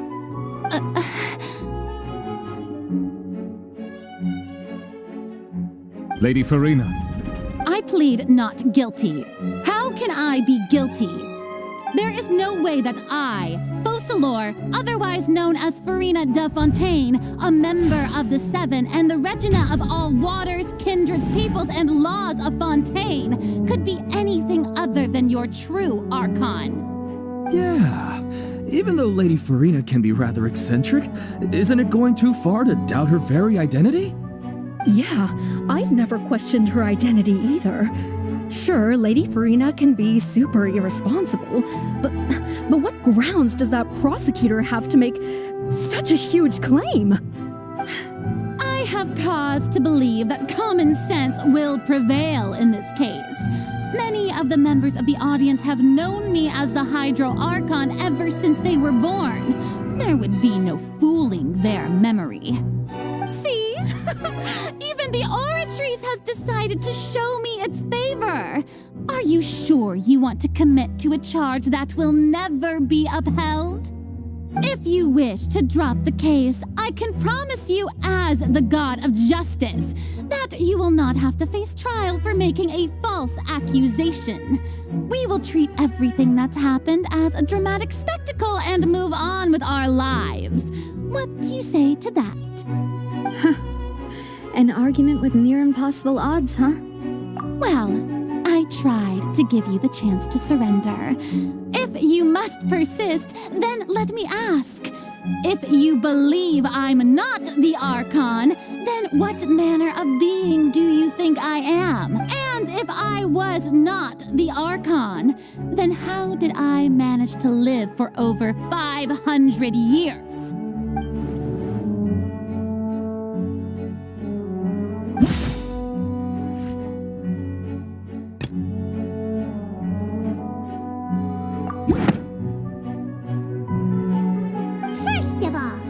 You may be a member of another long-lived race, which would allow you to naturally possess an extended lifespan. And second of all, even if that wasn't the case, there could be other ways to extend your life.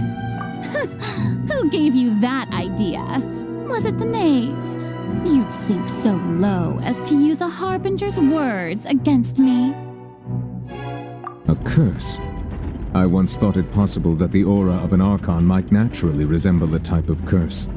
But in light of this claim, perhaps what I sensed was not your divinity, but a curse after all. You sensed it too, huh, Nervylette? Lady Farina is actually... Well, it is true that it's extremely difficult to tell humans and gods apart just by looking at them. It's not impossible.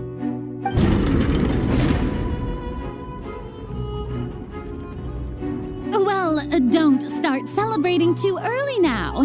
Even if I have been carrying a curse like you said, how does that prove that I am merely... Besides, everyone knows that the main difference between a human and a god is the possession of authority. Gods can do what humans cannot.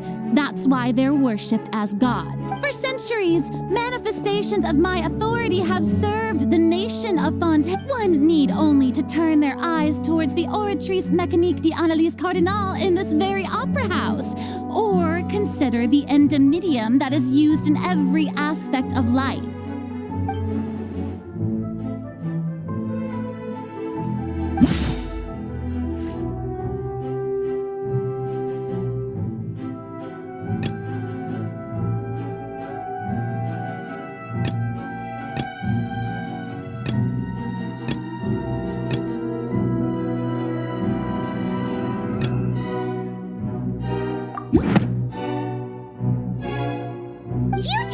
Reference the Oratrice. But weren't you as confused as all the rest of us when the Oratrice declared Child to be guilty without any proof? Otherwise, you should have come up with a good explanation for that by now. Didn't I make myself clear at the time? The decisions of the gods are naturally difficult for humans to comprehend. There is no need to provide an explanation. Lady Farina, I believe a reminder of your current circumstances is in order. While the court is in session, the principles of justice and the law must come before all else. While you are an Archon, you are also first and foremost the defendant in this trial. You will prove yourself unable to defend against the prosecution's charges if you continue to withhold vital information against the rules of the court.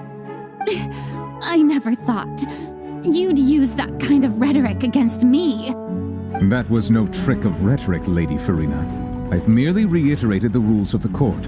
Rules that all should respect and follow. So, you neither knew why Child was declared guilty, nor did you understand the structure and operations of the Oratrice. Instead of having been created by you, the manifestations of authority you mentioned have been made by the real Hydro Archon, haven't they? The real Hydro Archon? Well, now you're really losing me. It is true that I did not know why the Oratrice gave out a guilty verdict that day. But the Oratrice handed out that verdict unilaterally, and it has been operating independently ever since it was first created. You can't argue that just because a divine creation is flawed, that the god behind it must also be no god at all. She's still throwing out all kinds of excuses. Seems like she's confident that— My power as an Archon. There are many ordinary citizens in the audience. How can I just carelessly demonstrate the formidable power of an Archon? If that poses a concern, I'm prepared to extend my protection to— You don't need to go that far.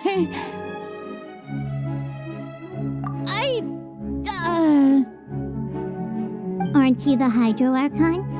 Or is it that you can't even wield the power of Hydro, much less the authority of a god? Indemnitium! Yes! It's all because of Indemnitium! All Archons derive their power from the faith of the people, and I've converted the people's faith in justice into Indemnitium. Thus did I give up all of my divine power to provide everyone with energy for their daily lives. Have you ever seen a more magnanimous god? Isn't that a huge stretch? Yeah, no matter how generous an Archon can be, how could they give up all their power? Can it... It seems like nobody's buying Farina's excuse. Hey, come now, everyone. Please don't stare at me as if I was a liar. I'm still the same Farina you knew, right? The one that you loved. Shouldn't you want to believe in me? Please, you've got to believe me. If what the prosecutor said is true, she really has committed a grave offense. Did she deceive all of us? And all of our parents and grandparents too? And then all of our ancestors? Ever since they were born? Enough. That's enough. Tell me then, if I'm not the real Hydro Archon, then who is? If you have no evidence of another Hydro Archon's existence, no— Wow.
That doesn't sound right.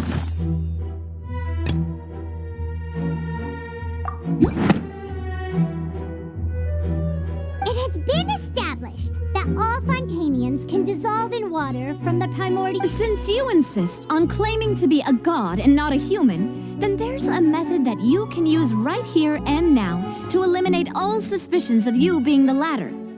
Miss Navia, please apply to serve as a temporary attorney for the prosecution before addressing the court. Though you act in partnership with the prosecutor, you must still adhere to proper procedure. Super sorry, Monsieur Chief Justice. I swear this really will be the last time that I'll speak out of turn. Now, I've brought some seawater from Poisson. As everyone knows, a massive flood struck the area not long ago, taking many lives, including those of some of my closest friends. So, Miss Farina, would you dare to touch some of this seawater? If we are to believe that you are indeed the real Hydro Archon, touching this seawater would have no effect on you.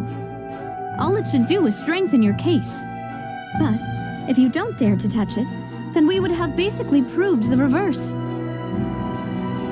Oh, and I must remind you that after the disaster at Poisson, nobody wants to see any more people dissolve. I do hope you'll act prudently and choose the simpler path of admitting guilt. Navia from the Spina di Rasula. The Spina has governed Poisson for many years.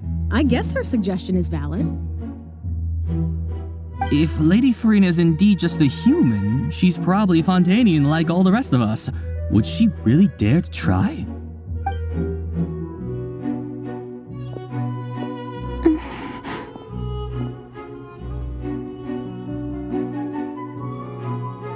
Lady Farina, this test has been unilaterally proposed by the prosecution. As it falls outside the realm of standard court proceedings, you possess the right to decline participation. Well, of course he had to tell her that. But refusing to participate is basically the same as a confession of guilt. She's just staring at the water without saying a single word. What's going on? Is she... Due to the inherent risk of the test, Lady Farina, you may... Hey!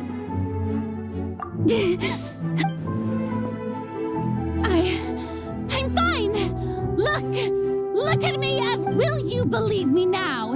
Miss Siegewin? If you're present, Miss Siegewin, please come forward and attend to... Siegewin? Don't be nervous. It'll just take a few seconds. Let me see. That should be enough. Please announce the results of your evaluation to the court, Miss Siegewin. As everyone doubtlessly saw, Miss Farina was displaying symptoms of hyperventilation and flushed skin.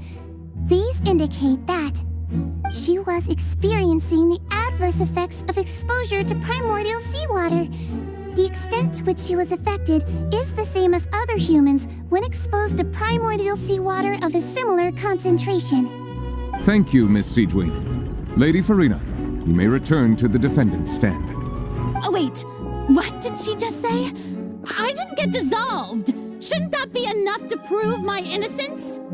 Well, considering your tendency to run from your problems, we did originally prepare a direct sample of the seawater around Poisson.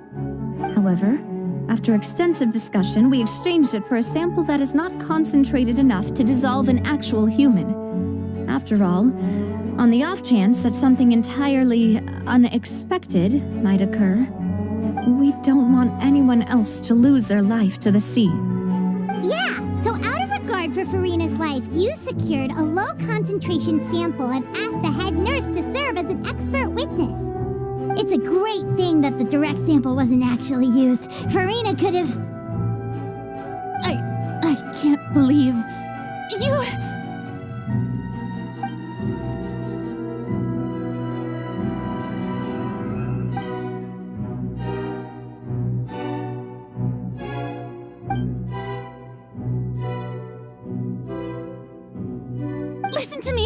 Listen to me, everyone! Please don't give me such cold and disdainful looks! What happened just now didn't prove a single thing! think about it. How can you conclusively prove that an Archon can't also be affected by the primordial seawater? Also, if I was really just a human, why would I dare to just put my hand in that kind of water?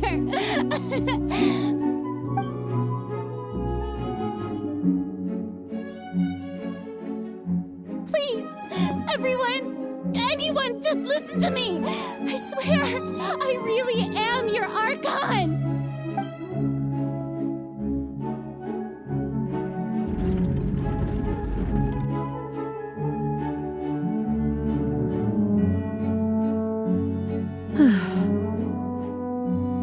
I don't think anything she says at this point will sway anyone. The odds are just too stacked against her now. With all the things that have been said, Paimon doesn't think there's any way left for Farina to win. I believe the time for arguments and presentation of evidence has come to an end. If there are no objections, we will move on to the final judgment.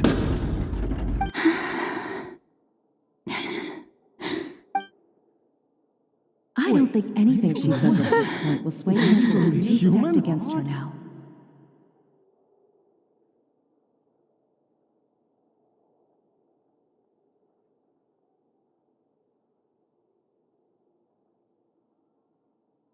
In my capacity as Chief Justice, I shall now render judgment on Farina's misrepresentation of herself as the Archon of Fontaine.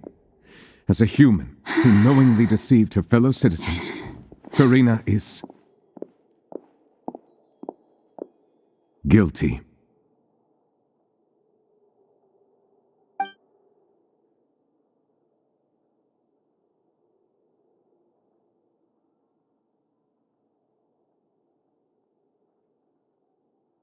We shall now turn to the Oratrice Mécanique d'Analyse Cardinale to render the final verdict on the charges.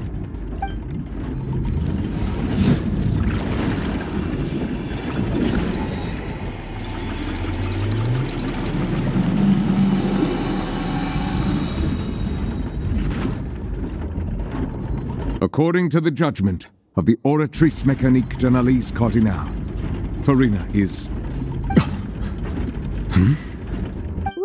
What's wrong? What's the Oratrice's verdict? No. The Oratrice also displays a guilty verdict. Isn't that correct, then? However, the exact wording of the verdict is thus. The Hydro Archon, guilty, to be punished via the death sentence. The death sentence? That's actually one of the available sentences? I always thought that it was just a myth. The one and only time the death sentence has been handed out at the court, and it's been given to the very person we've worshipped as the god of justice? Farina's been sentenced to death by the Oratrice? We just wanted to use the trial to show her the seriousness of things so she'd tell us the truth. How did things escalate this quickly? This outcome is indeed quite strange. According to Fontaine's current definitions of justice, as well as its recommendations for criminal sentences, is this sentence really appropriate for the crimes that have been committed? Yeah! Even Mache wasn't sentenced to death by the Oratrice. You know, the real evil mastermind behind the serial disappearances case. Indeed. Not only is Farina's sentence overly excessive, the very point of our trial today was also to prove that Farina has never been the Hydro Archon in the first place. But now, the Oratrice seems to have deliberately invoked the title of the Hydro Archon. What does this mean?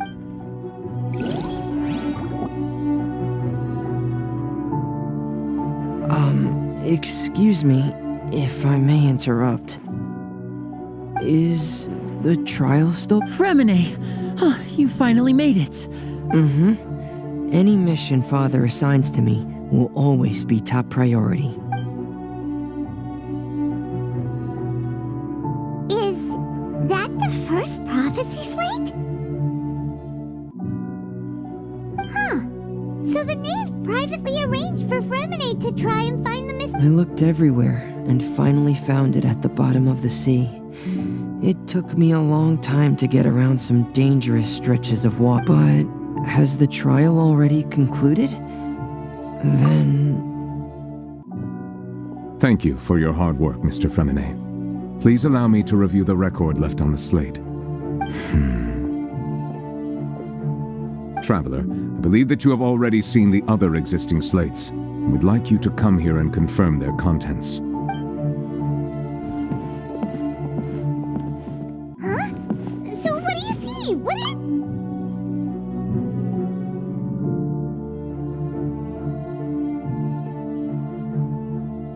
I believe I've now made sense of the Hydro Archon's crime. It has to do with Fontaine's lost history. Huh? Isn't the Hydro Archon just guilty of deceiving her people? Oh, wait, no, that's Farina, and we've already proven that she's not the Hydro... so when you say Hydro Archon, do you mean the real Hydro Archon we've been kinda talking about? In truth, everything that you've encountered in Fontaine up until this point can be traced back to the contents of these stone slates. However, I'm uncertain as to how much sense they currently make to you. Okay, let's try to recall the content...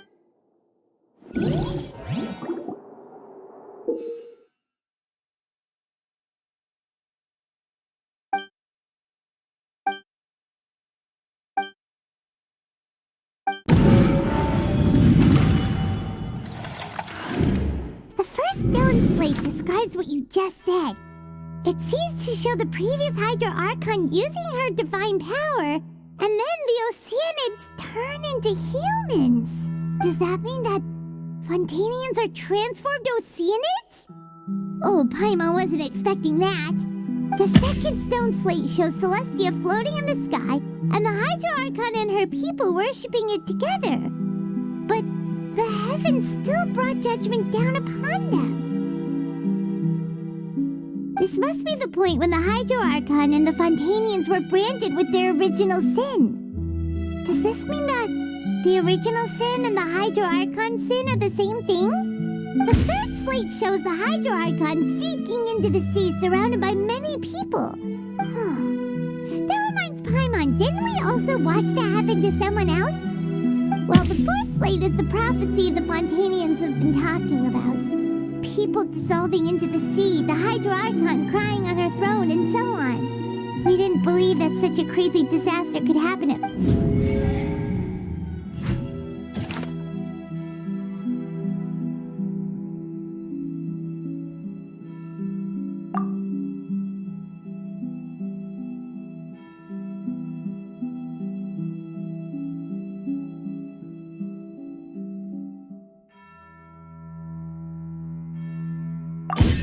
We know from the case of the serial disappearances of young women that Fontanians can be dissolved in primordial seawater, and the first stone slate tells us that long ago, the Hydro Archon used her power to turn Oceanids into humans. This might be the reason that Fontanians can dissolve.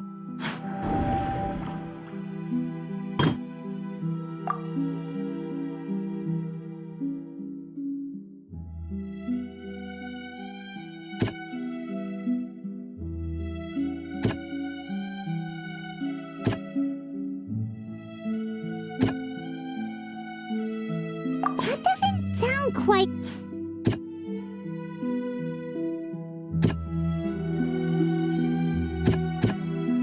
That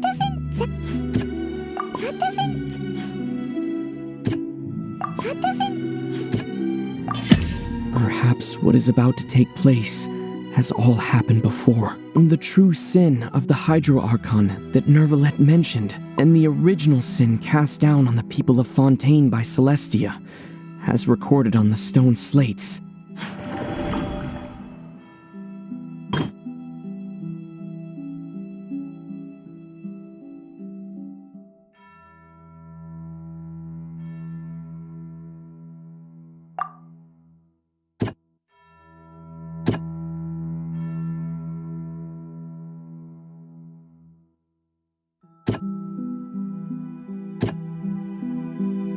That doesn't sound...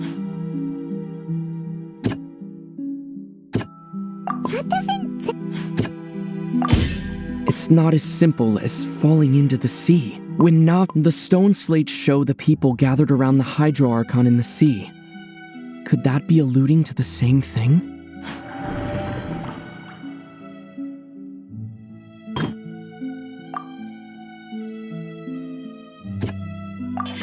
The prophecy from the stone slates found its way into society, but not many people believed it at first. The fortress of Meropide was nearly flooded with primordial seawater, which we know can cause Fontanians to dissolve.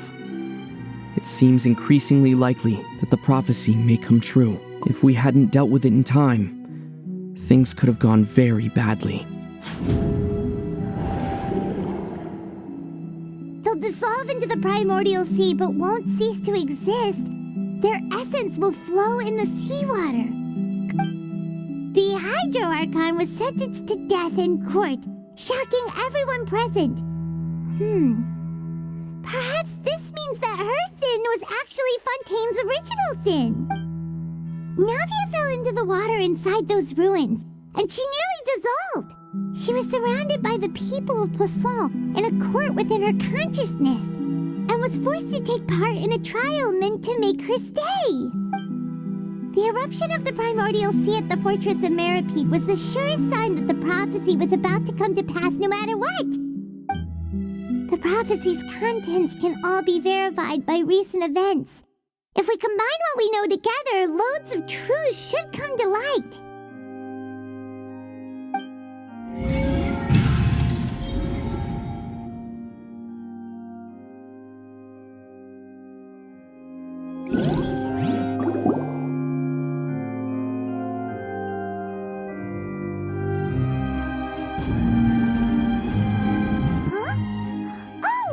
Gets it now, but then it feels like we're going to have to share some truly shocking revelations. Let's hear them.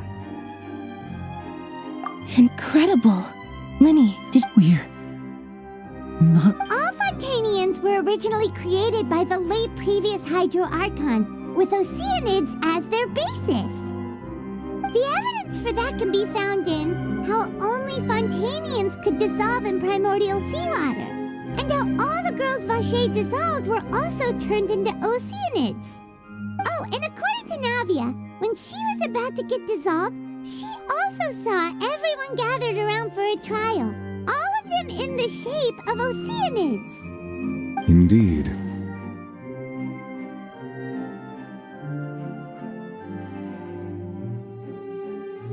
Yeah, and it follows from the content of the first slate that she probably angered Celestia by creating humans without prior permission. That could also explain why the Oratrice judged the Hydro Archon to be guilty. It's to account for that ancient sin. The Hydro Archon's true sin was creating us?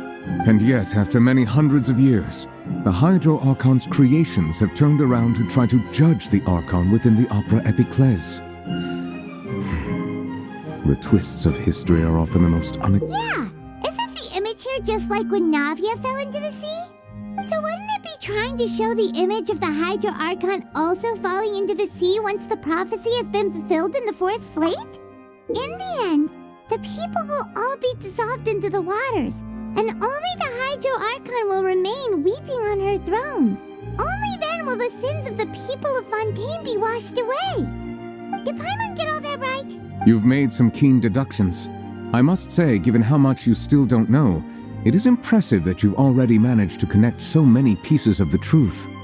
However, while you were able to decode all the information on the slates, they've also been etched with an additional layer of hidden information using a different power source. When we were at the ruins, I tried to decipher the hidden information recorded in the slates. But since we only had 3 slates at the time, I was up. Now that the slate collection is complete, I shall make another attempt to decipher the narrative recorded within. If everything goes well, we should finally be informed of the unadulterated truth.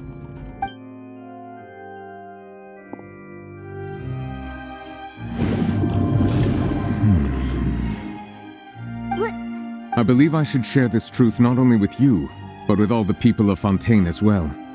Your hypotheses regarding the origin of Fontanians and the sin of the Hydro Archon were both correct.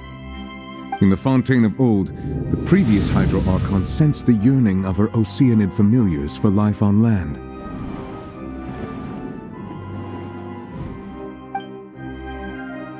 The Oceanids were enamored with the beauty and romanticism of human beings, and wishing to have those experiences for themselves, expressed to the Hydro Archon their desire to become of a similar kind.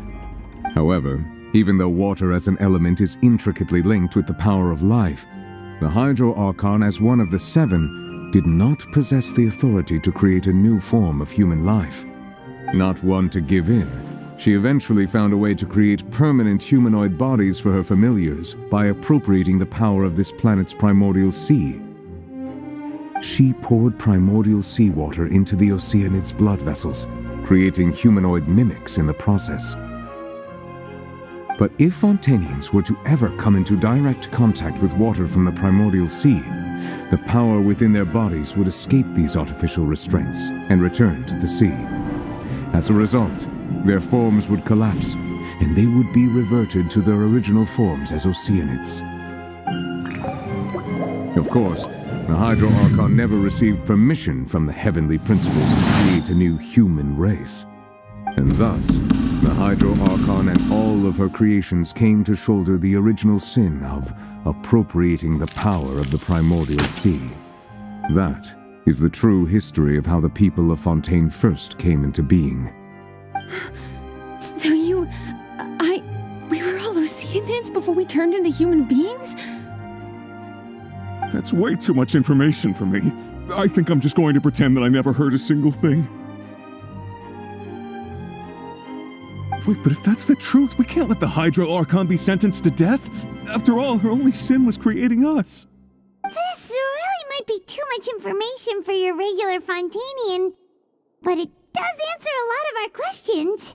Alas, your hypothesis regarding the third and fourth stone slates was inaccurate. The slates' respective positions are, in fact, correct. A key point of the visual on the third slate is how all the individuals depicted in the water are humans rather than Oceanids. They have not been dissolved, which implies that the water depicted in this slate is not water from the primordial sea. The nation of Fontaine is the nation of Hydro, as well as the nation of trials and justice. Instead of being the literal element, the water in the scene symbolizes judgment and justice. You may also recall Navia's experience. When she fell into the sea, her consciousness was surrounded by that of many others who intended to hold a trial to determine her fate. Therefore, the meaning of the third slate is that the people of Fontaine shall try the Hydro Archon at the court of justice.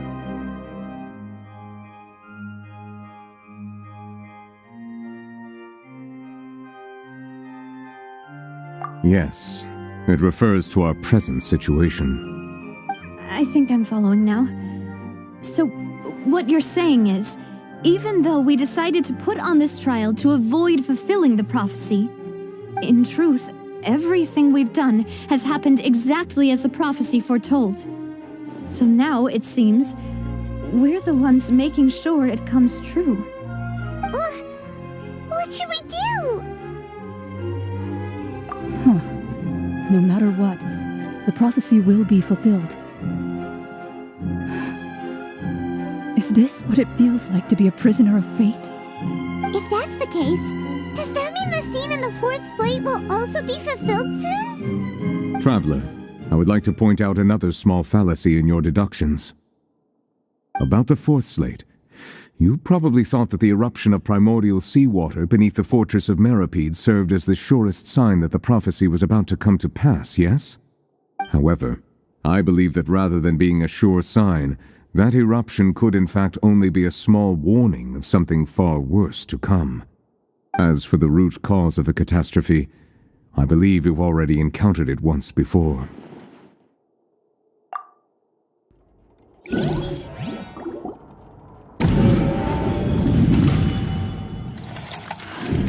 This eruption was just a small warning of the things to come.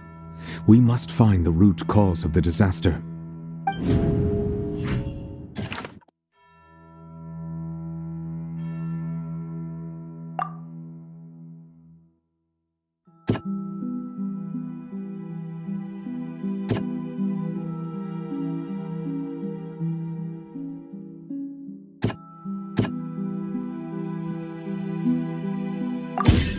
It was both dream and... we're talking about a true culprit, that could only be that thing inside the primordial sea, right? The truth, the original sin, the trial, and the root cause of the disaster.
That was way too close! How did that thing just burst into the opera house? Wait, was that the huge whale you saw in your dream? So we've met it at last. I understand very well why it has chosen to make an appearance here. That whale does not belong to Tevat. It is a monster that has traversed the stars, weeping all the while. It has been greedily consuming the energy from the planet's primordial sea, using it to grow. That is the main cause for the rising sea levels. And once it has finished consuming all of the energy contained within the sea, its next step— You said that when the Hydro Archon first created Fontanians out of Oceanids, she filled their blood vessels with primordial seawater. Precisely. That whale finds the blood of Fontanians nigh impossible to resist. Therefore, when it left the primordial sea, it decided to make its next stop a packed opera house full of food. Food in the form of Fontanians. We just barely managed to push it back, right? In that case, won't it come back to target the people again once it's managed to recover its strength? That is correct. Indeed, it is more accurate to say that we should thank that Harbinger for buying us some time. Without him, the whale would have likely come onto land far soon. From the way he looked, he must have been fighting the creature for quite a long time. That battle maniac. We've always known that he had a special connection with that whale, but we definitely didn't expect it to help us out like this. Anyway, now that we know that this whale is the actual cause of the disaster recorded in the prophecy, all we need to do to stop the prophecy would be to find a way to beat it up, right? It is too late. It had already absorbed too much of the primordial sea's energy before we could notice it. At this point, it has become practically integrated with the sea itself. Even if the entirety of Tevat were to be destroyed, it could still survive and swim off towards some other world. That's not something I will accept. We've already done everything we can, and we even found the true culprit. We've come so far. You can't just tell me that the last hurdle is some impossible foe. Indeed, that's not how a grand performance should end. I'll fight it to the end, no matter what. So the prophecy will be fulfilled no matter what, huh?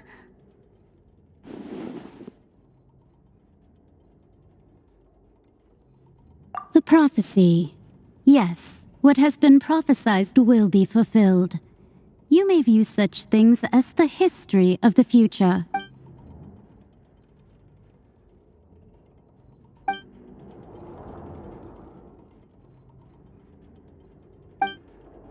prophecies are usually only the future as seen from the perspectives of the gods.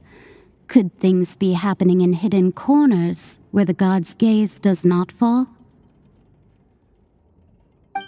Ultimately, fate shall serve as your only guide, no matter what will happen in Tevat's future. All you need to do is to play your part.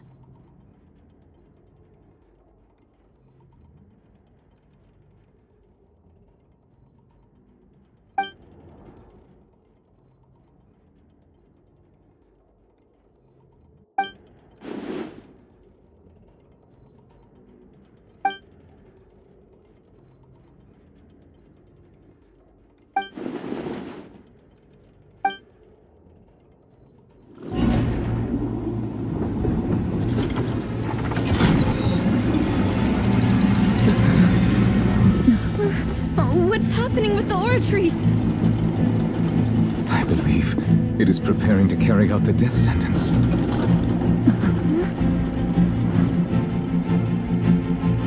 Farina!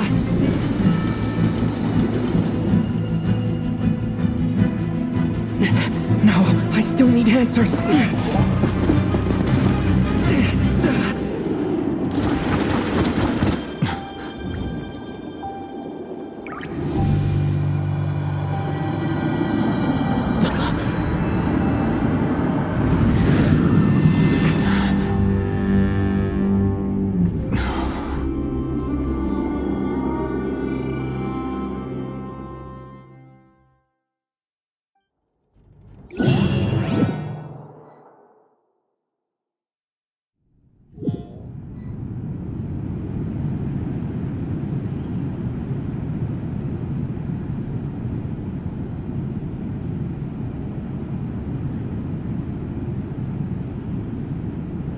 You.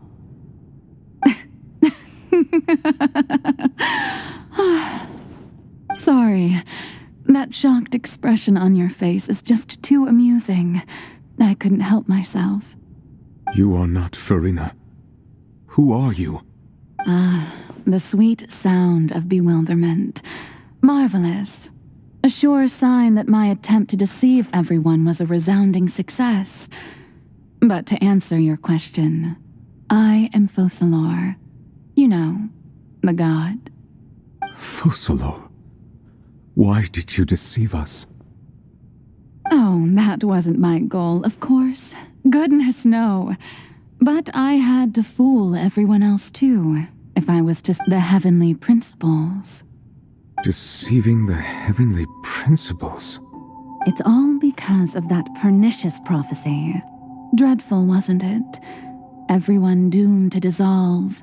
Fontaine, one was not amused. In fact, one was... She knew full well that the prophecy would surely come to pass. And as one of the seven, she also knew full well that one defies the heavenly principles at one's peril. So yes, as you have no doubt surmised, it was a rather impossible situation that I found myself in. I spent a terribly long time mulling it over, alone on the ocean floor. And I was almost growing barnacles by the time I finally realized there was only one possible solution to this confounding conundrum. I had to outwit the heavenly principles, allow the prophecy to be fulfilled, ostensibly at least, while saving everyone at the same time. I'm a genius, I know. I can only assume that's why Egeria chose me as her successor. Although, looking back now, it was hardly the inheritance one dreams of. Between the task of saving the nation, the quotidian duties of the Hydro Archon, and not to mention the original sin of creating a new race of humans, I dare say she left me quite a colossal mess to clean up. But one can only play the hand one is dealt. I did not choose this, any more than I chose to be one of her Oceanid familiars. So you were also once one of the Oceanids, transformed into a human by Egeria's hand. Yes, I was. I always dreamed of becoming human. And I still do, even now. In my eyes, to be human is to be part of the greatest opera ever known. After becoming a god, I separated my divinity from my body and spirit, leaving behind only a self that was as naive and bewildered as my past self on her first day as a human being. The me you see before you now is that divinity, and the human counterpart I left behind, I named Farina. She could feel joy, sorrow, and everything in between. She could be as vain and conceited, or as meek and vulnerable as she wished. Her strengths were of a kind only a human could possess, as were her shortcomings. But in my eyes, Farina's humanity was what made her perfect. She was perfectly human in every way. The person I always wanted to be. Anyway, so then I cursed her. All part of the plan, of course. The plan to deceive the heavenly principles. Do you still remember the final scene of the prophecy? The Hydra Archon alone, weeping on her throne. In order that the prophecy might appear fulfilled, I invited Farina to be an actress, to play the part of the Hydro Archon in the prophecy. Under the curse I placed on her, so long as I, Focalor's divinity, continued to exist, she could not die. But nor was she free to live her life in the pursuit of happiness. Instead, she was forced to take the stage in the opera house, to embrace the role of leading lady, to forever play the part of the god from the prophecy, all to create a deceitful appearance of that prophecy coming to pass. I suppose now you probably understand why your court is called the Opera Epiclese. But Farina is only human, isn't she? Even though she has had a long life, her mind is no stronger than that of any other ordinary human being. I cannot begin to fathom what she has had to endure. It must have been torture for her. It has indeed. And although she is, in a sense, me in human form, I most definitely owe her an apology for it.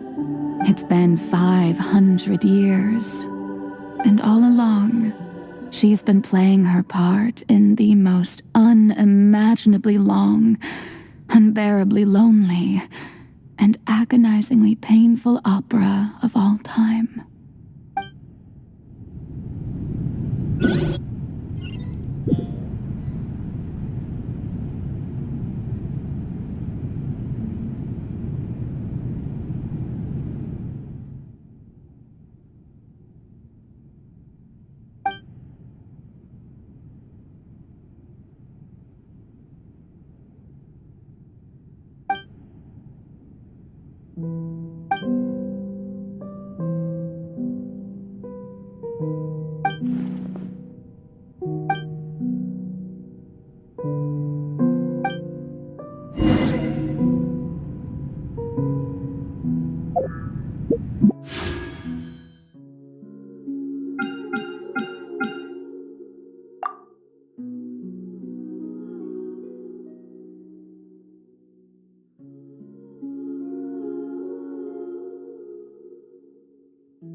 allowed you to come onto the stage. Now, I understand your admiration for my august self, but I must ask you to keep to the rules. All right. It is not my intent to reprimand you. There is no need to state your name. Oh, do not jest. Can you not feel it? I am Focalor. The eyes of countless Fontanians are upon me. I must at all times display the utmost elegance and nobility.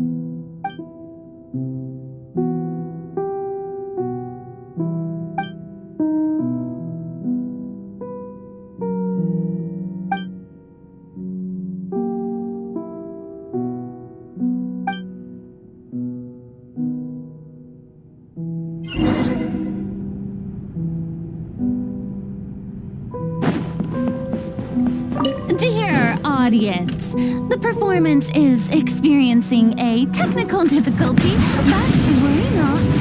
The guards shall resolve it soon enough.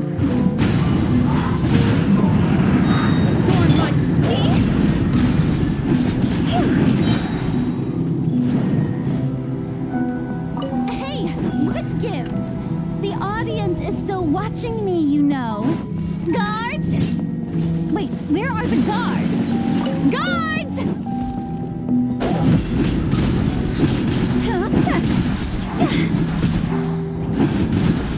Higher, here's my fire! Settle down.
Farina. Huh? Who's that? Who's calling me? Where are you? Be not nervous. Be not afraid. I am before you. Wait a moment. You're near me? How can this be? Mirror you, huh? You know what? That's not bad. Let's go with that. Mirror me? What do you wish to say? The prophecy. Have you heard of it? What prophecy? Wait. I know. The people will all... Oh. What? But... Oh, don't worry. Magical meetings exist in this world precisely to give people a chance to turn things around. It is the reason why you met me today. I will tell you how to save everyone, but you may have to suffer somewhat. Oh, so there's still hope after all. Goodness, you frightened me. As for the suffering, well, I will admit that the first thing that came to mind was, why do I have to be the one to suffer? But if the prophecy will come true, I'll also die anyway, right? So if I've already met you as my magical meeting in this world, if there were scales, with all the people of Fontaine on one side and my pain on the other, is it not obvious where the scales should tilt?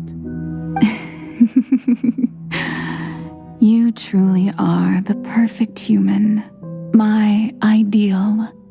I suppose this would also be the justice that belongs to you. Huh? Don't worry, it's nothing. Listen well. Fontaine has just lost its Hydro Archon. I need you to play a role, that of the new Archon. Play as a god? That's right. You must begin a never-ending masquerade.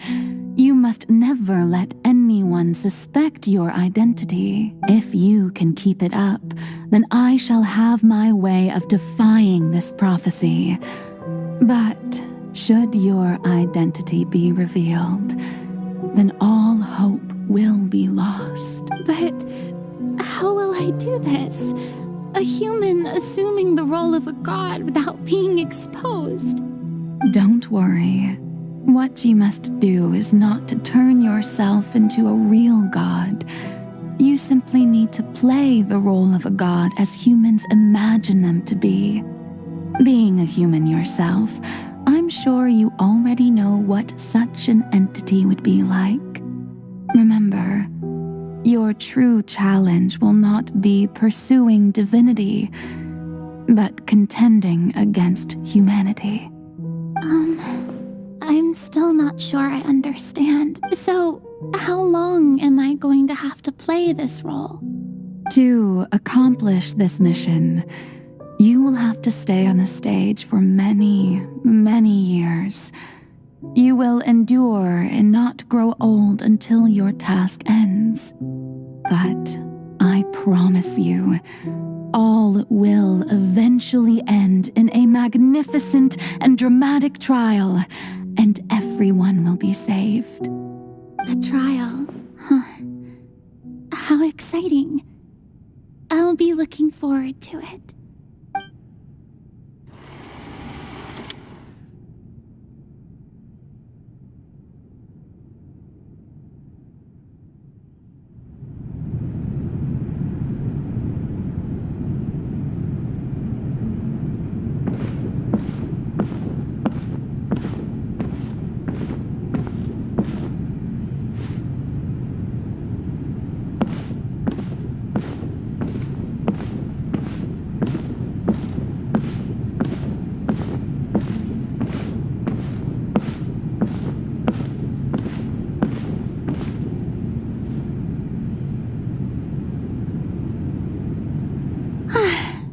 The Maison Cardinalise has announced my accession, but this is my first time facing the people.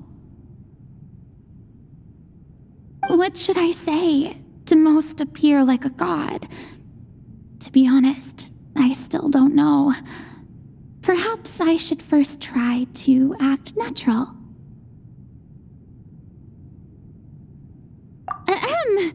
Ladies and gentlemen, good evening, and welcome to the Opera Epiclese. I'm sure you've all heard about how I have taken on the role of Hydro Archon. Indeed, I am Verena de Fontaine, your new Archon.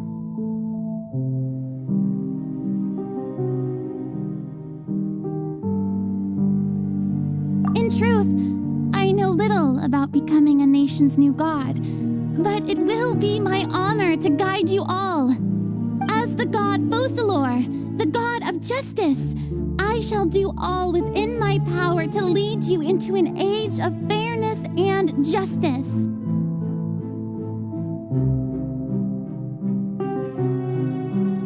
Once again, thank you all for coming. If you should have any questions or suggestions, please send them to the Maison Cardinalise. The future of Fontaine will require us to work together, after all. This should do it. I thought I might stammer, but thankfully, I was able to convey my thoughts just fine. Okay, and next. That's the new Hydro Archon. Is this some kind of joke by the Maison? I would have thought that a being that surpasses humanity would be a bit more assertive. Hey, did you hear that? She even told us to send her suggestions there at the end. Shouldn't gods be all-powerful? She's being so modest. What's the difference between her and an ordinary person, then? If you ask me, perhaps the succession didn't actually happen. She might just be a maison that puppet. Wait, what's going on? Why is everyone suspecting me of being a fake? Oh, this is bad. If I get exposed here, there'll be no saving the people from the prophecy. Right. Mirmi said that I just need to play the role of a god as humans imagine them to be. Calm down, Farina. Think. What do the people want? How would they imagine a god to speak and act? Assertive, with a strong sense of presence. One who can dispel all doubt. That is the character I'm fated to play.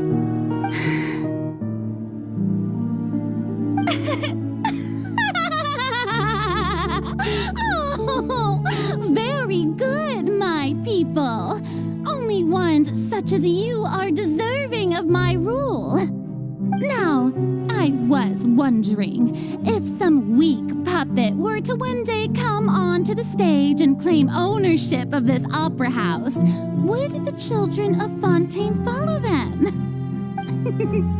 Well, it seems that you would all see right through them. Having passed my test, you are qualified to witness wondrous trials alongside my august self, here in this opera house.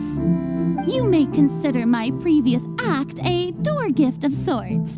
I thought it was a debut that suited the atmosphere. Now then, let us be reintroduced. Ah, so that was just a performance. How could I have forgotten that we were inside an opera house? Her personality. It's quite shocking, to be honest, but I suppose it's a better look than before. Such a fascinating and bold deity.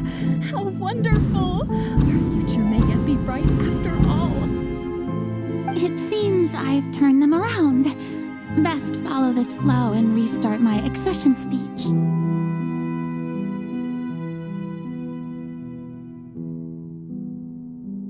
My dear people, whether you acknowledge me or not, whether you trust me or nay, I say to you, keep faith in your ardor for justice. We have heard it said that this nation's sins can no longer... The scales of justice should not weigh heavy in the hands of its God. On one side, it must carry fairness and justice. And on the other, praise and applause. May law be the prayer on our lips. May judgment be our worship. Let us light the fires and drink to the future of Fontaine! No, this won't work. They'll suspect me again. I must play the role that they want me to play. There is no trouble in this world that justice cannot solve. All that is needed is for you, my people, to believe in it, heart and soul. So long as I, the Archon Focalor, stand within the Opera Epiclese, so long as I stand before the Oratrice, I shall even judge the gods of this world!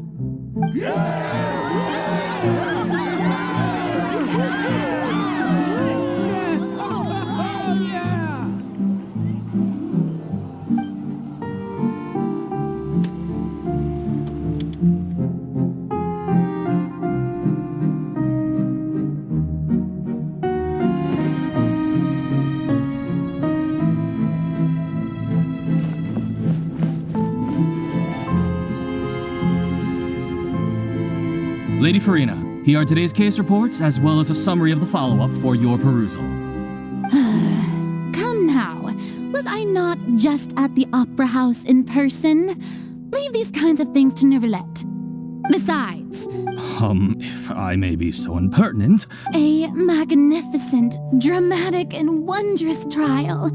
A trial to... That's true, I fear I lack the... No need for fright, and do not take what I said before too seriously. Go now.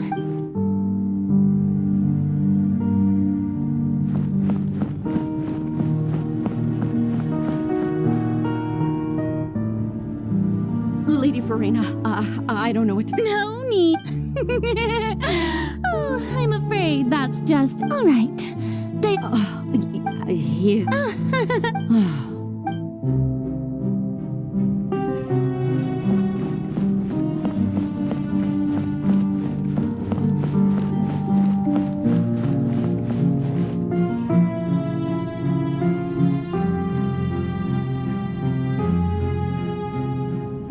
Lady Farina, here are the latest hydrological reports. As for the specific parameters you asked to take note of, I'm afraid things still don't look good. I see. It's as I thought then. As your god, I did already expect this, but I wanted to see how far your human wisdom would allow you to analyze it. All manner of signs indicate that the prophecy will still come to pass. Really? Have they... I'm afraid that they haven't found any effective solution thus far. Is that so? Well, no.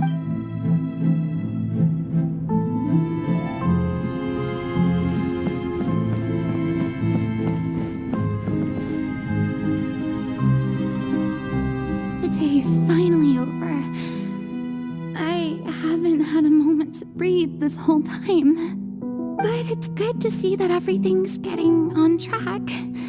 There are no longer any voices of suspicion. Maybe this is fine. All right, Farina, don't think too hard about this. You need rest. Tomorrow's a new day.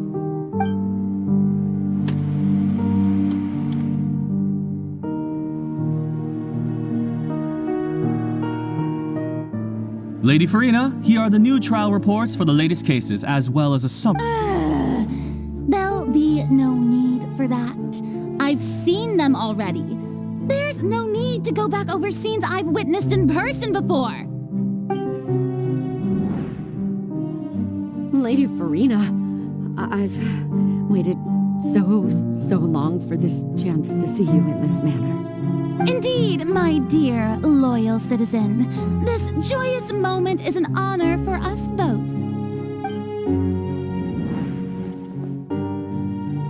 Lady Farina, we're detecting significant hydrological anomalies near Poisson. Understood.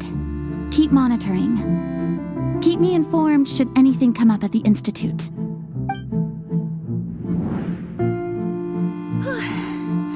I don't think I let anything slip today. I just don't know when these days will end. I feel utterly exhausted.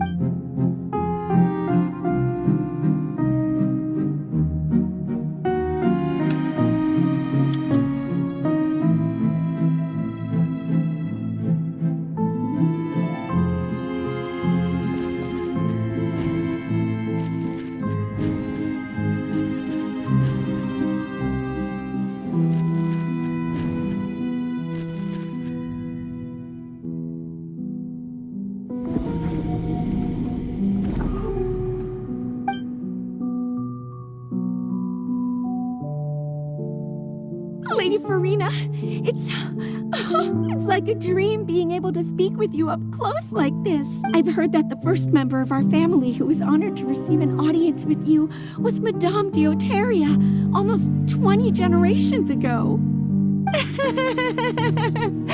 And what a fine family yours is indeed. It brings me great joy to meet such a faithful believer, a descendant of a line most ardent.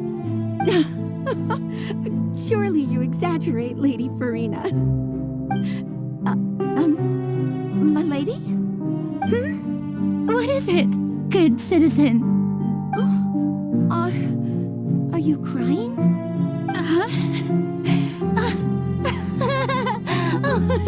Really now? I didn't even notice. This must be the overflow of hydro from my person. Well, can't quite help being the god whose dominion is the waters, can I? No wonder. A manifestation of your power, then. Oh, Archon, I am honored to have witnessed it. Honored indeed.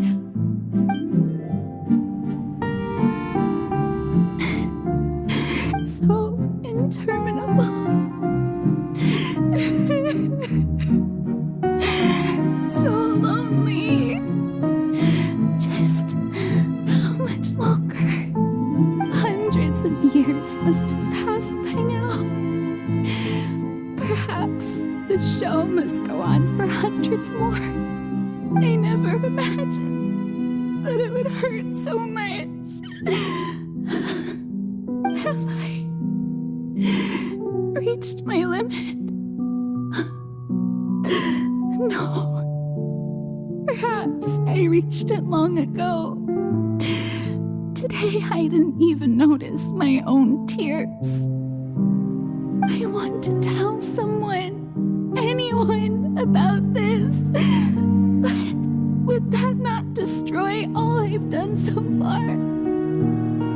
I've conducted so many investigations across the centuries. But there's not even a sliver of hope that we might break the prophecy. All I can do is keep heart. I must maintain this act. It is the only way to save Fontaine. Please, mirror me. You have to succeed.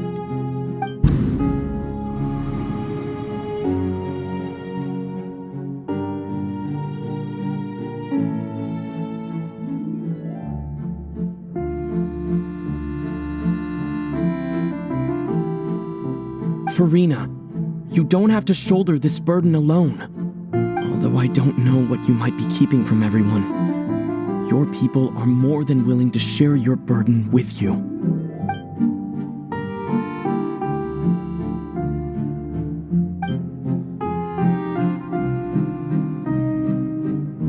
Share my burden. That's impossible.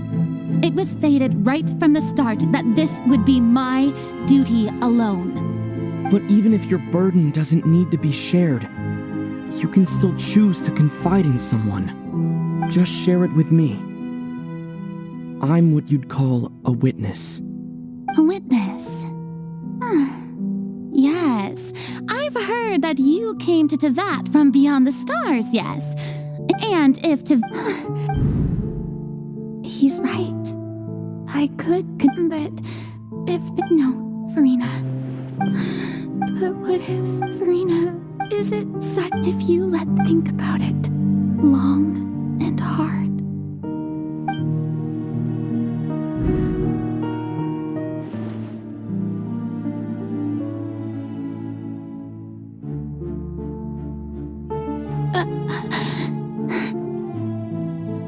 No. All you need to do, dear spectator, is to witness my performance until the curtains fall.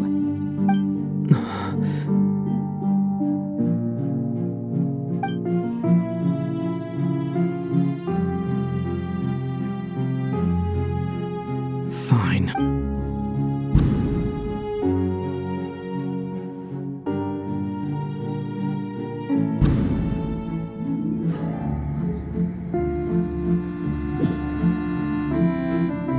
So even Farina doesn't know the truth? You've never once let her in on the full plan? Yes, it had to be done. To deceive the heavenly principles, you must first deceive yourself. She did very well. If she had let her resolve falter even once in these 5 centuries, Fontaine would have been doomed to the most tragic fate. It seems that trusting humanity was the right decision after all. I believe that I understand how your deception works, but that is only half the truth. How would you build on this foundation to save the people of Fontaine? Ah, good, good. Of course, the Iudex of Fontaine has pinpointed the crux of the issue. I'm sure you've long sensed that the Oratrice is no simple machine. I've always suspected that it had its own consciousness. And Lenny did mention that he heard a human voice within the core chamber. It now seems that that person was you, hidden within the machine all along. And then I became one with the Oratrice, taking Fontaine's gnosis with me. Yes, it would seem so, wouldn't it? Alas, your understanding of this device still lacks sufficient depth. In truth, it is no enactor of justice. It is, in fact, a device created to kill the god of justice. I beg you. Oh, you have it. And to be more precise, not only will the Oratrice take down the god of justice, it will also take down the divine throne upon which she has been placed. I mean, did you think I would be the sort to enjoy peaceful repose while Farina suffered? My work over these last 500 years has been to constantly accumulate indemnitium within the Oratrice. But really, some have already discovered that only a small fraction of the energy generated by the device was ever used to provide power to Fontaine. The vast majority had to be accumulated to enact this death sentence. It was all a part of your plan then? Both the trial and the sentence? Indeed. This power, accrued over 5 centuries, could have sustained Fontainians for millennia had it only been used for that purpose. Almost all of it has now been stored within the Oratrice. But only power of this magnitude could hope to destroy the Hydro Archon's divine throne, shaking the rules established by Celestia and breaking through the institution that is the Seven. So the Oratrice's call for death was for neither Farina nor Focalor, but for the Hydro Archon. The destruction of that divine throne.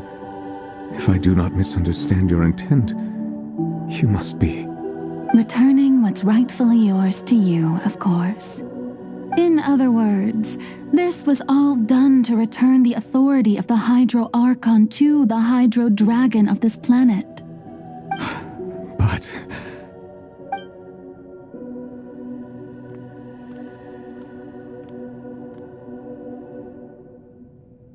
Oh, what? Getting sad again, are we? The authority of the ancient dragons shall soon be yours once more, O Hydro Dragon Sovereign. And this is the face you make. All you've done throughout the years is just so you can sacrifice yourself at the very end. I've never quite seen it that way, you know. Even now, I'm quite pleased at how well my deception worked.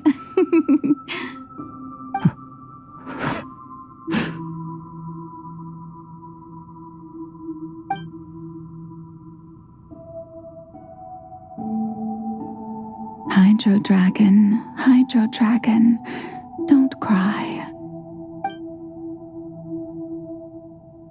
I must say, had it been within my rights, I would have loved to judge the heavenly principles themselves. Were they not guilty of essentially the same crime? Egeria stole the power of the primordial sea, and the heavenly principles stole the power you ancient dragons possessed. I, for my part, am the god of justice. And is it not just that your original powers should be returned to you?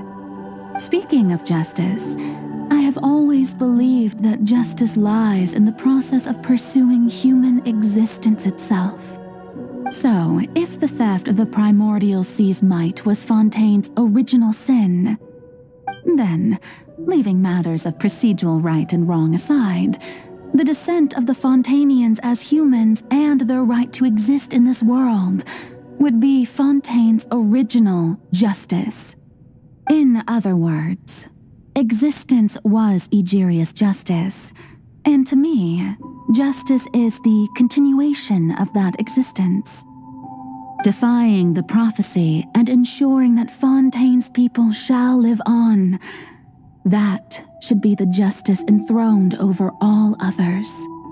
At this point, we, whether it be myself or all other Fontainians, have shouldered the burden of this sin for far too long. Iudex Nervillet, the highest judge in our land, when you regain your full power as an elemental sovereign, what verdict shall you pass upon us? So when I was invited to the court of Fontaine to serve as Iudex, I see now that that was your idea too. At last, I now understand the true purpose behind this position. In the beginning, I was uninterested in human existence. But these 5 centuries of living alongside them have gradually brought about mutual understanding between us. And I have even attempted to feel as they feel. You are a devious one, Focalor. Things being as they are, surely you know that I could never declare them to be guilty.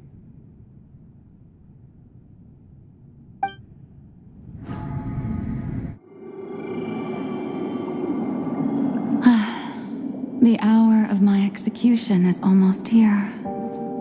For the sinner, the curtain call has come. I know I may not sound it, but faced with death, I find myself a little afraid. Perhaps this is one thing both gods and humans have in common.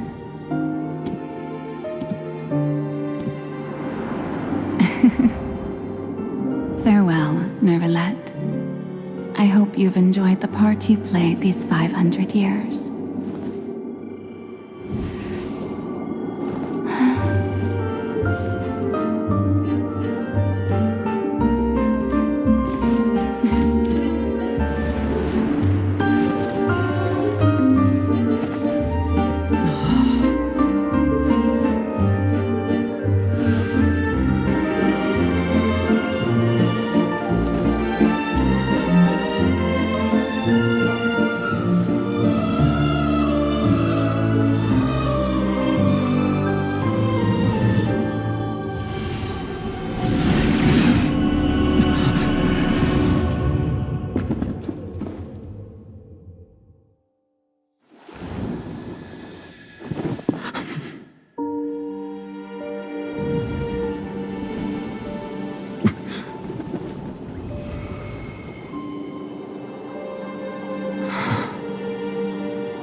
Nervalette, hereby declare, people of Fontaine, your sins are forgiven.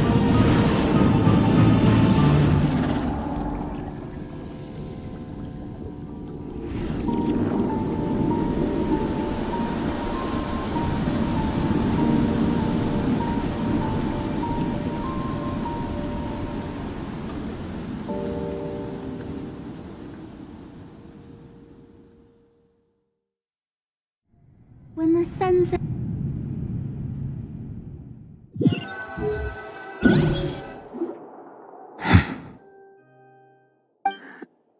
What just happened? Has the death sentence been carried out? Was that bright light some sort of misdirection? I have a feeling that something huge just happened. But since we're all still alive and haven't been dissolved, It's time to end this. We must mete out punishment to that beast. Didn't you say just a moment ago that it can't be defeated? I have gained the strength sufficient to deal with it. Through certain means, I now have the ability to separate the power of the primordial sea from that creature. We should seize the opportunity to pursue our quarry. Traveler, now that the oratories can no longer function, I require an executor to help me mete out justice. The root of the calamities befalling Fontaine, the beast that enacts the prophecy. Its name is the all-devouring narwhal. Come with me, traveler. The hour of execution has come.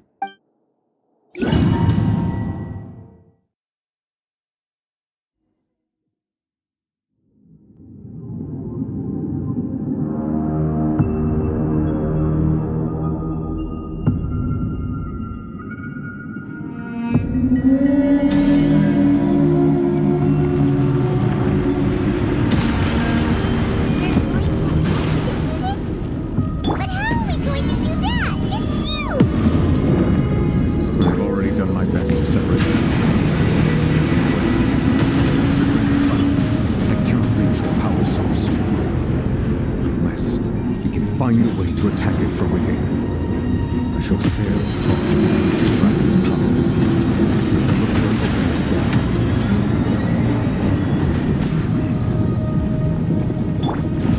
opening to Stabilize!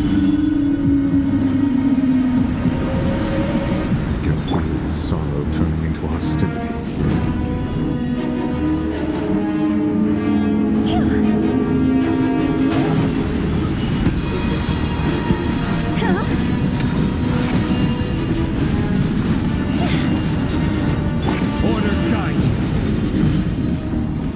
Solidify!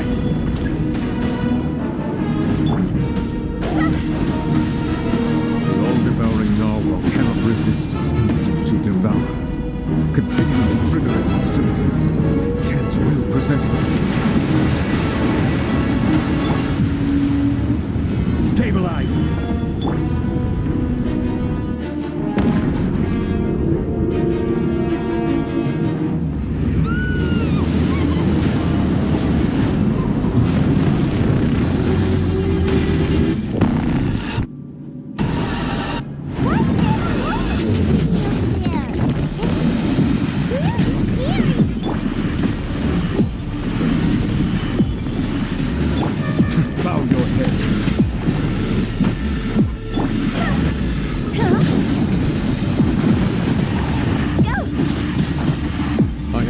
You my protection.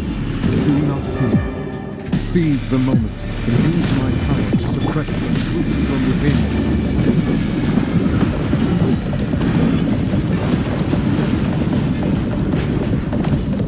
Settle down.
Thanks for helping with the cleanup.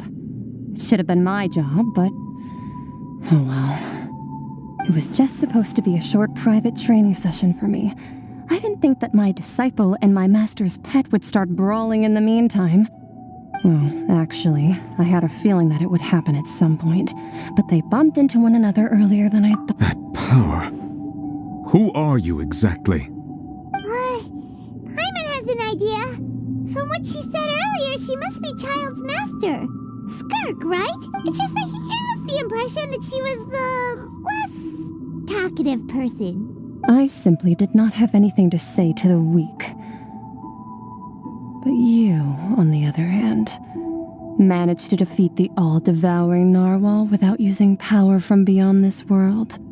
So you may speak to me as equals. I have to agree. It's a strange use of a planet's primordial waters just to raise an all-devouring narwhal. That kind of power is wasted on it.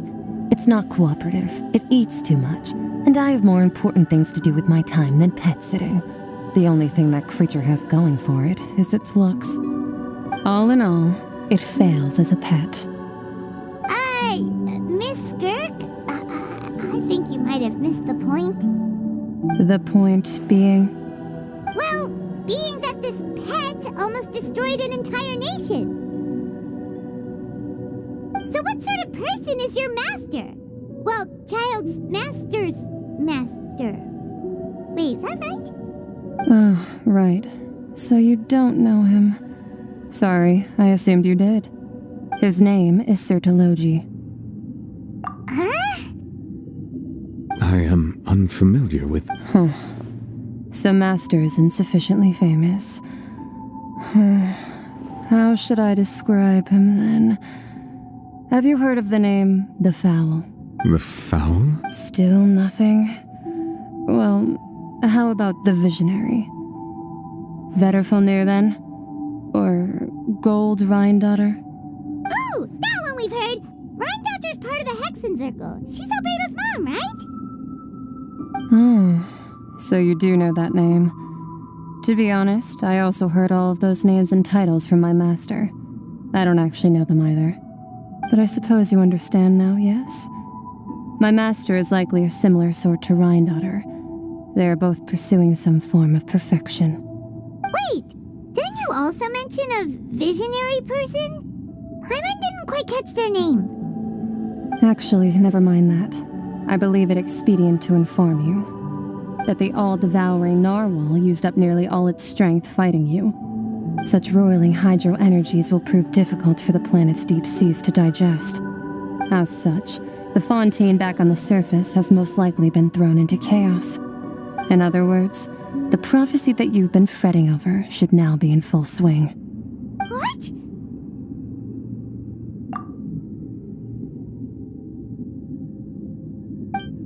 Not to worry. Focalor has already managed to deceive the heavenly... In the end, the people will all be dissolved into the waters, and only Farina will remain, weeping on her throne.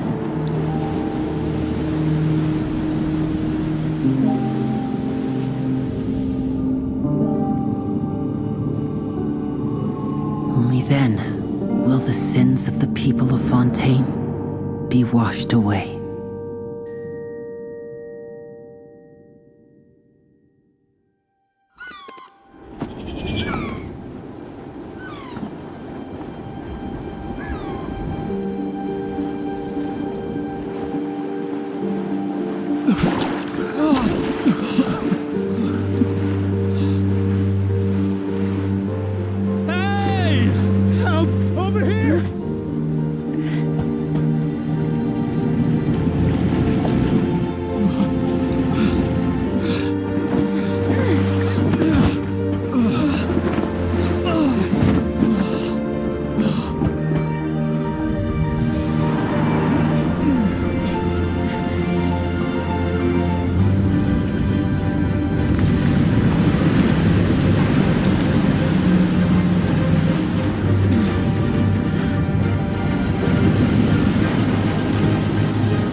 Initiate emergency rescue!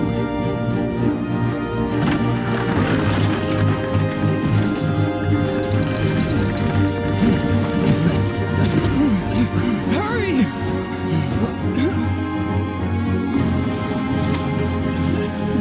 Hey, lend a hand!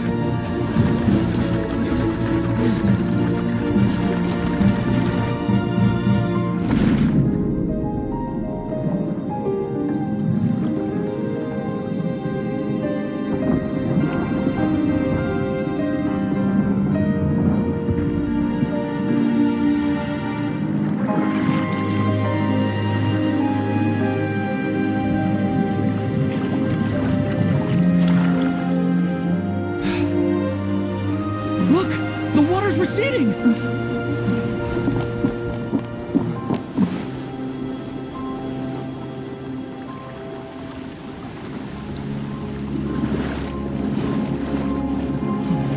It's a miracle! Water's receding. We didn't dissolve. The prophecy was wrong. The prophecy was wrong.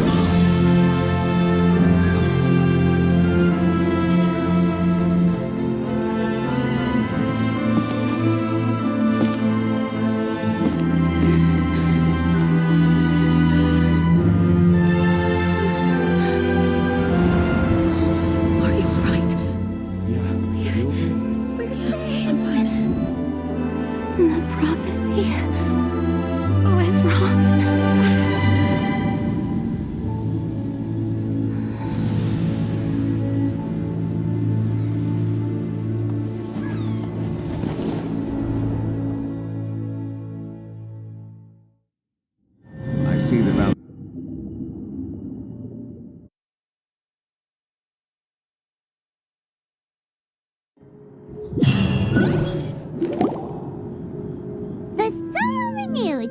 The Svina di Rasula talks post-disaster rebuilding. I recently visited Poisson to meet with Miss Navia, spokesperson of the Svina di Rasula, and we spoke about Poisson's present and future. Old soil can still give birth to new bloom, Miss Navia stated. Hope is like seeing a small cookie when you're starving late at night. You just need a little of it. Skyship Winglet, lunar brain of the Fontaine Research Institute. The various disputes that have arisen on account of Mr. Edwin have suddenly become a shield over the Institute, with Jurier turning out to be a once overlooked hidden gem. People always call the first researcher mad, but few know what to call the second. And should that latter person achieve a miracle, they would find it all the harder to find a word with which to classify him and his team. Wow! Paimon barely recognizes the people in the reports. What do you think? Pretty enthralling, huh? The Steambird, the value for these big scoops lies in their inevitable follow-ups. Edwin's assistant, Jurier, created a true flying ship, while Navia is leading people in the reconstruction of their home. I'm sure that these stories could draw even your well-traveled eye. Paimon's curious too! And that's exactly why I'd like you to come conduct interviews with me. Are you sure? Hasn't he... Oh, this time we'll...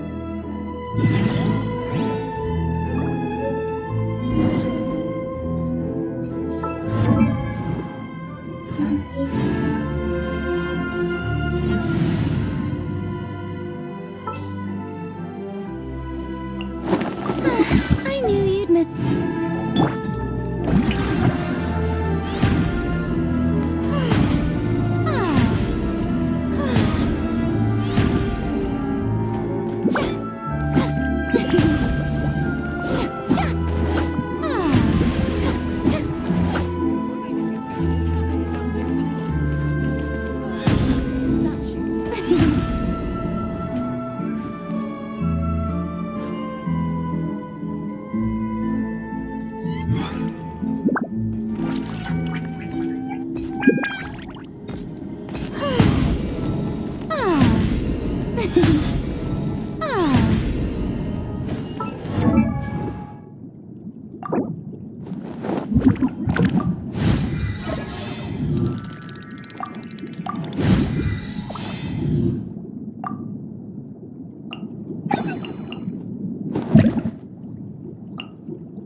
Do we have anyone doing this?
Tea parties are a must for the well-mannered. If you'd like to learn the proper etiquette, I'd be happy to teach you.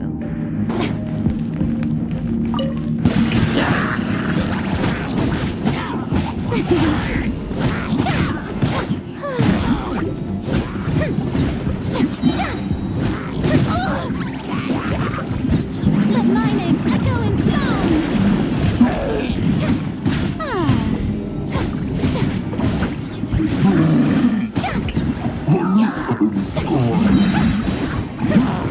How dare you! Stop that!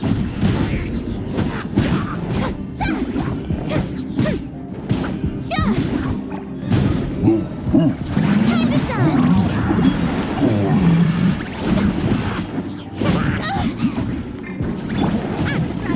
It's the fire! Everybody stand back!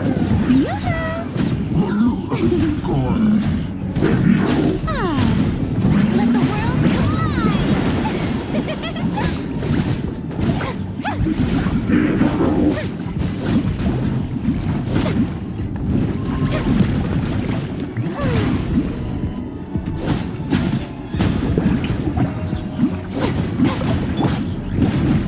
Going in!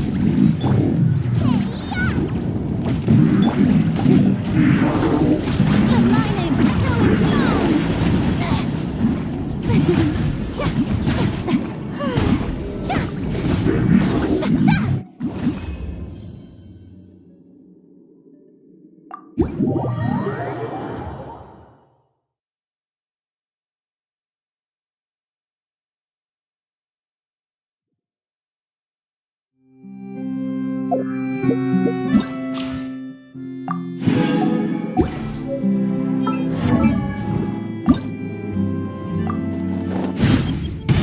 I'm really...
Settle down. Be sanctified.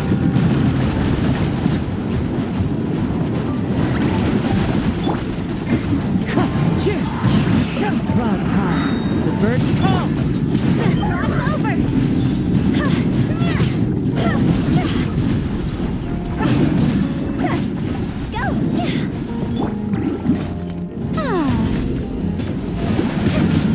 This is trouble.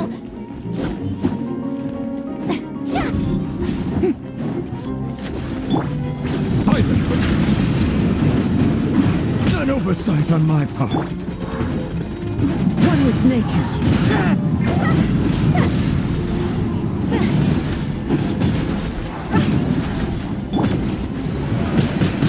How dare you! Time to shine!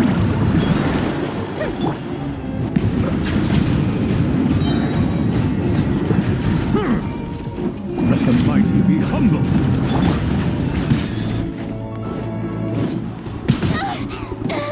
Am I free?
effort on my part.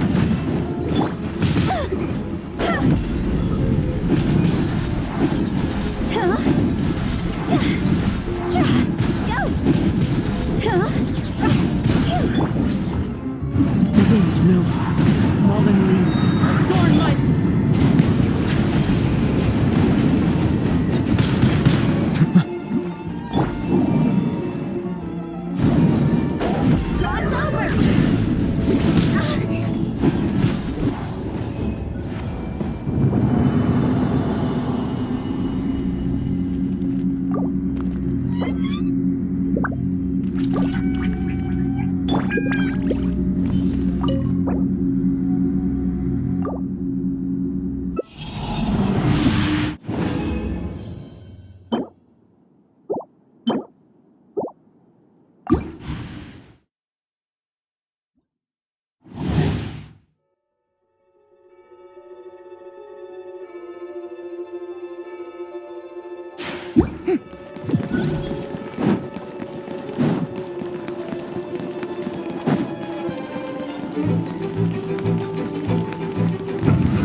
Blindsided.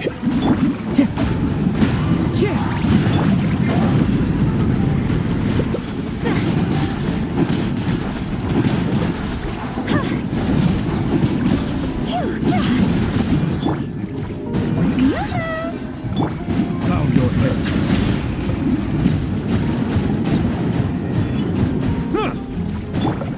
Into the wind.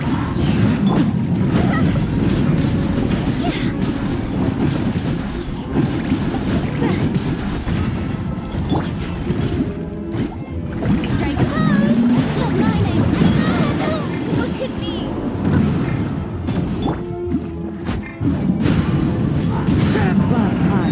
The birds... Silence!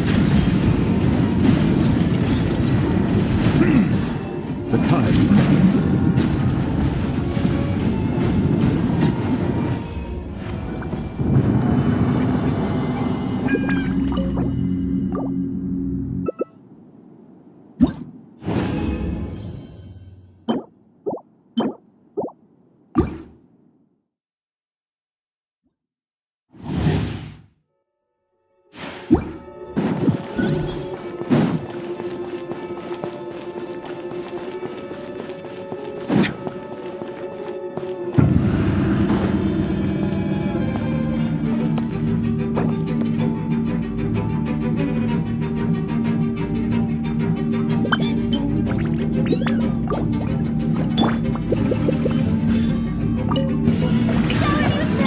Settle down. The wind knows me. Higher, pants on fire!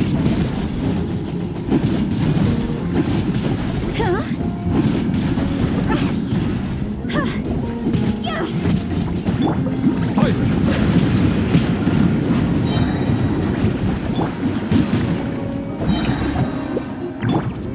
One with nature. Fallen leaves. Adorn my...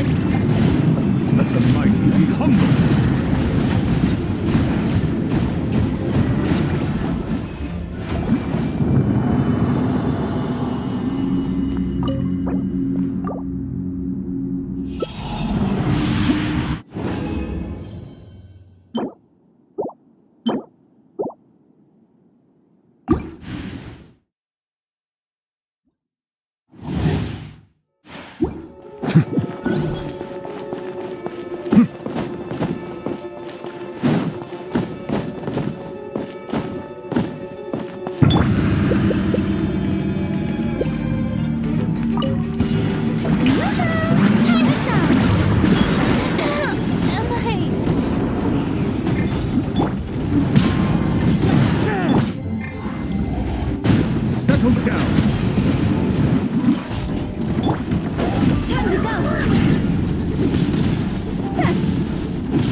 fight on my part.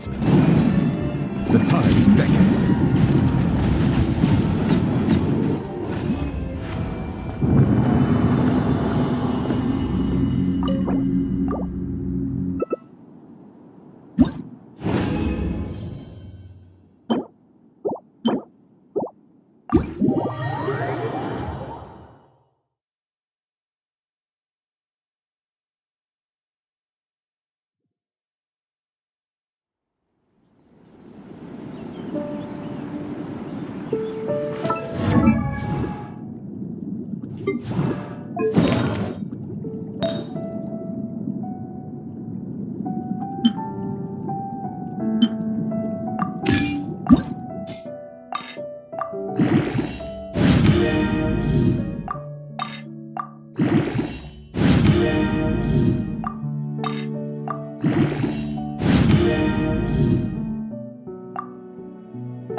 was a glorious...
Silence! The tides beckon.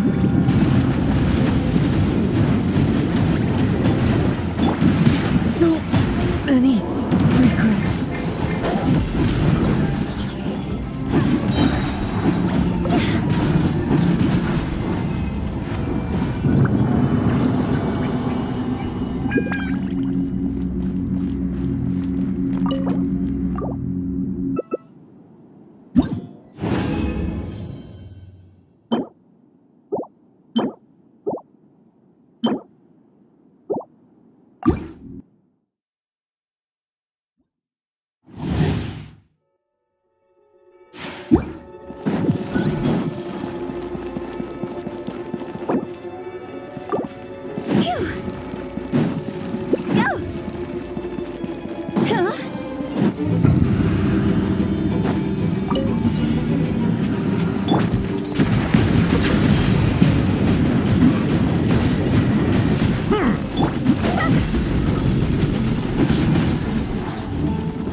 Settle down. Be sanctified.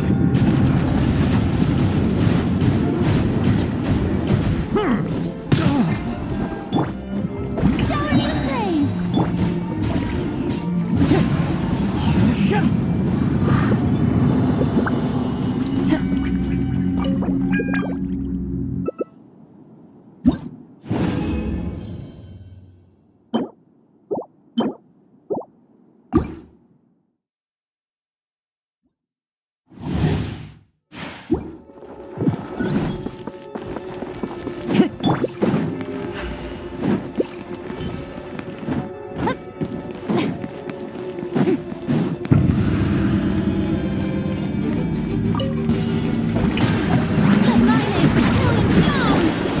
The wind knows it.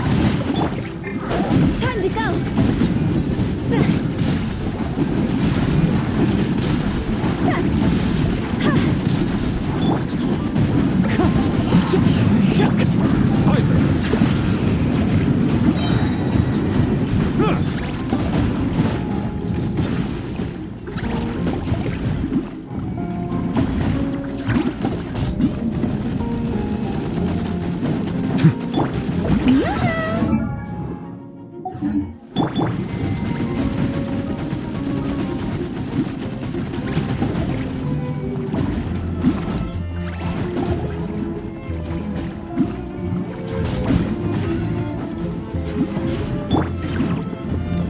Into the wind. Clouds high. The birds call. Go! Cross over! Bow your head. Let the mighty be humble.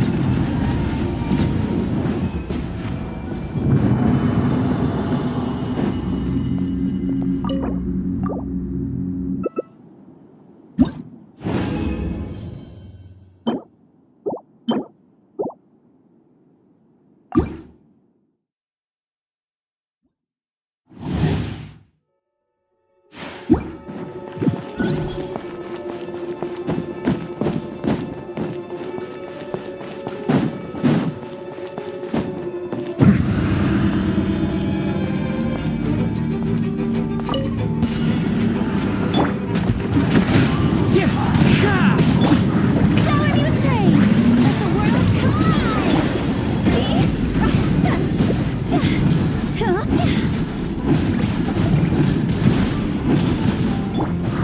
The wind knows it.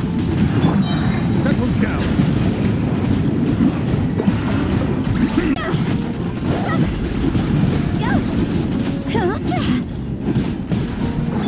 Bow your head.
You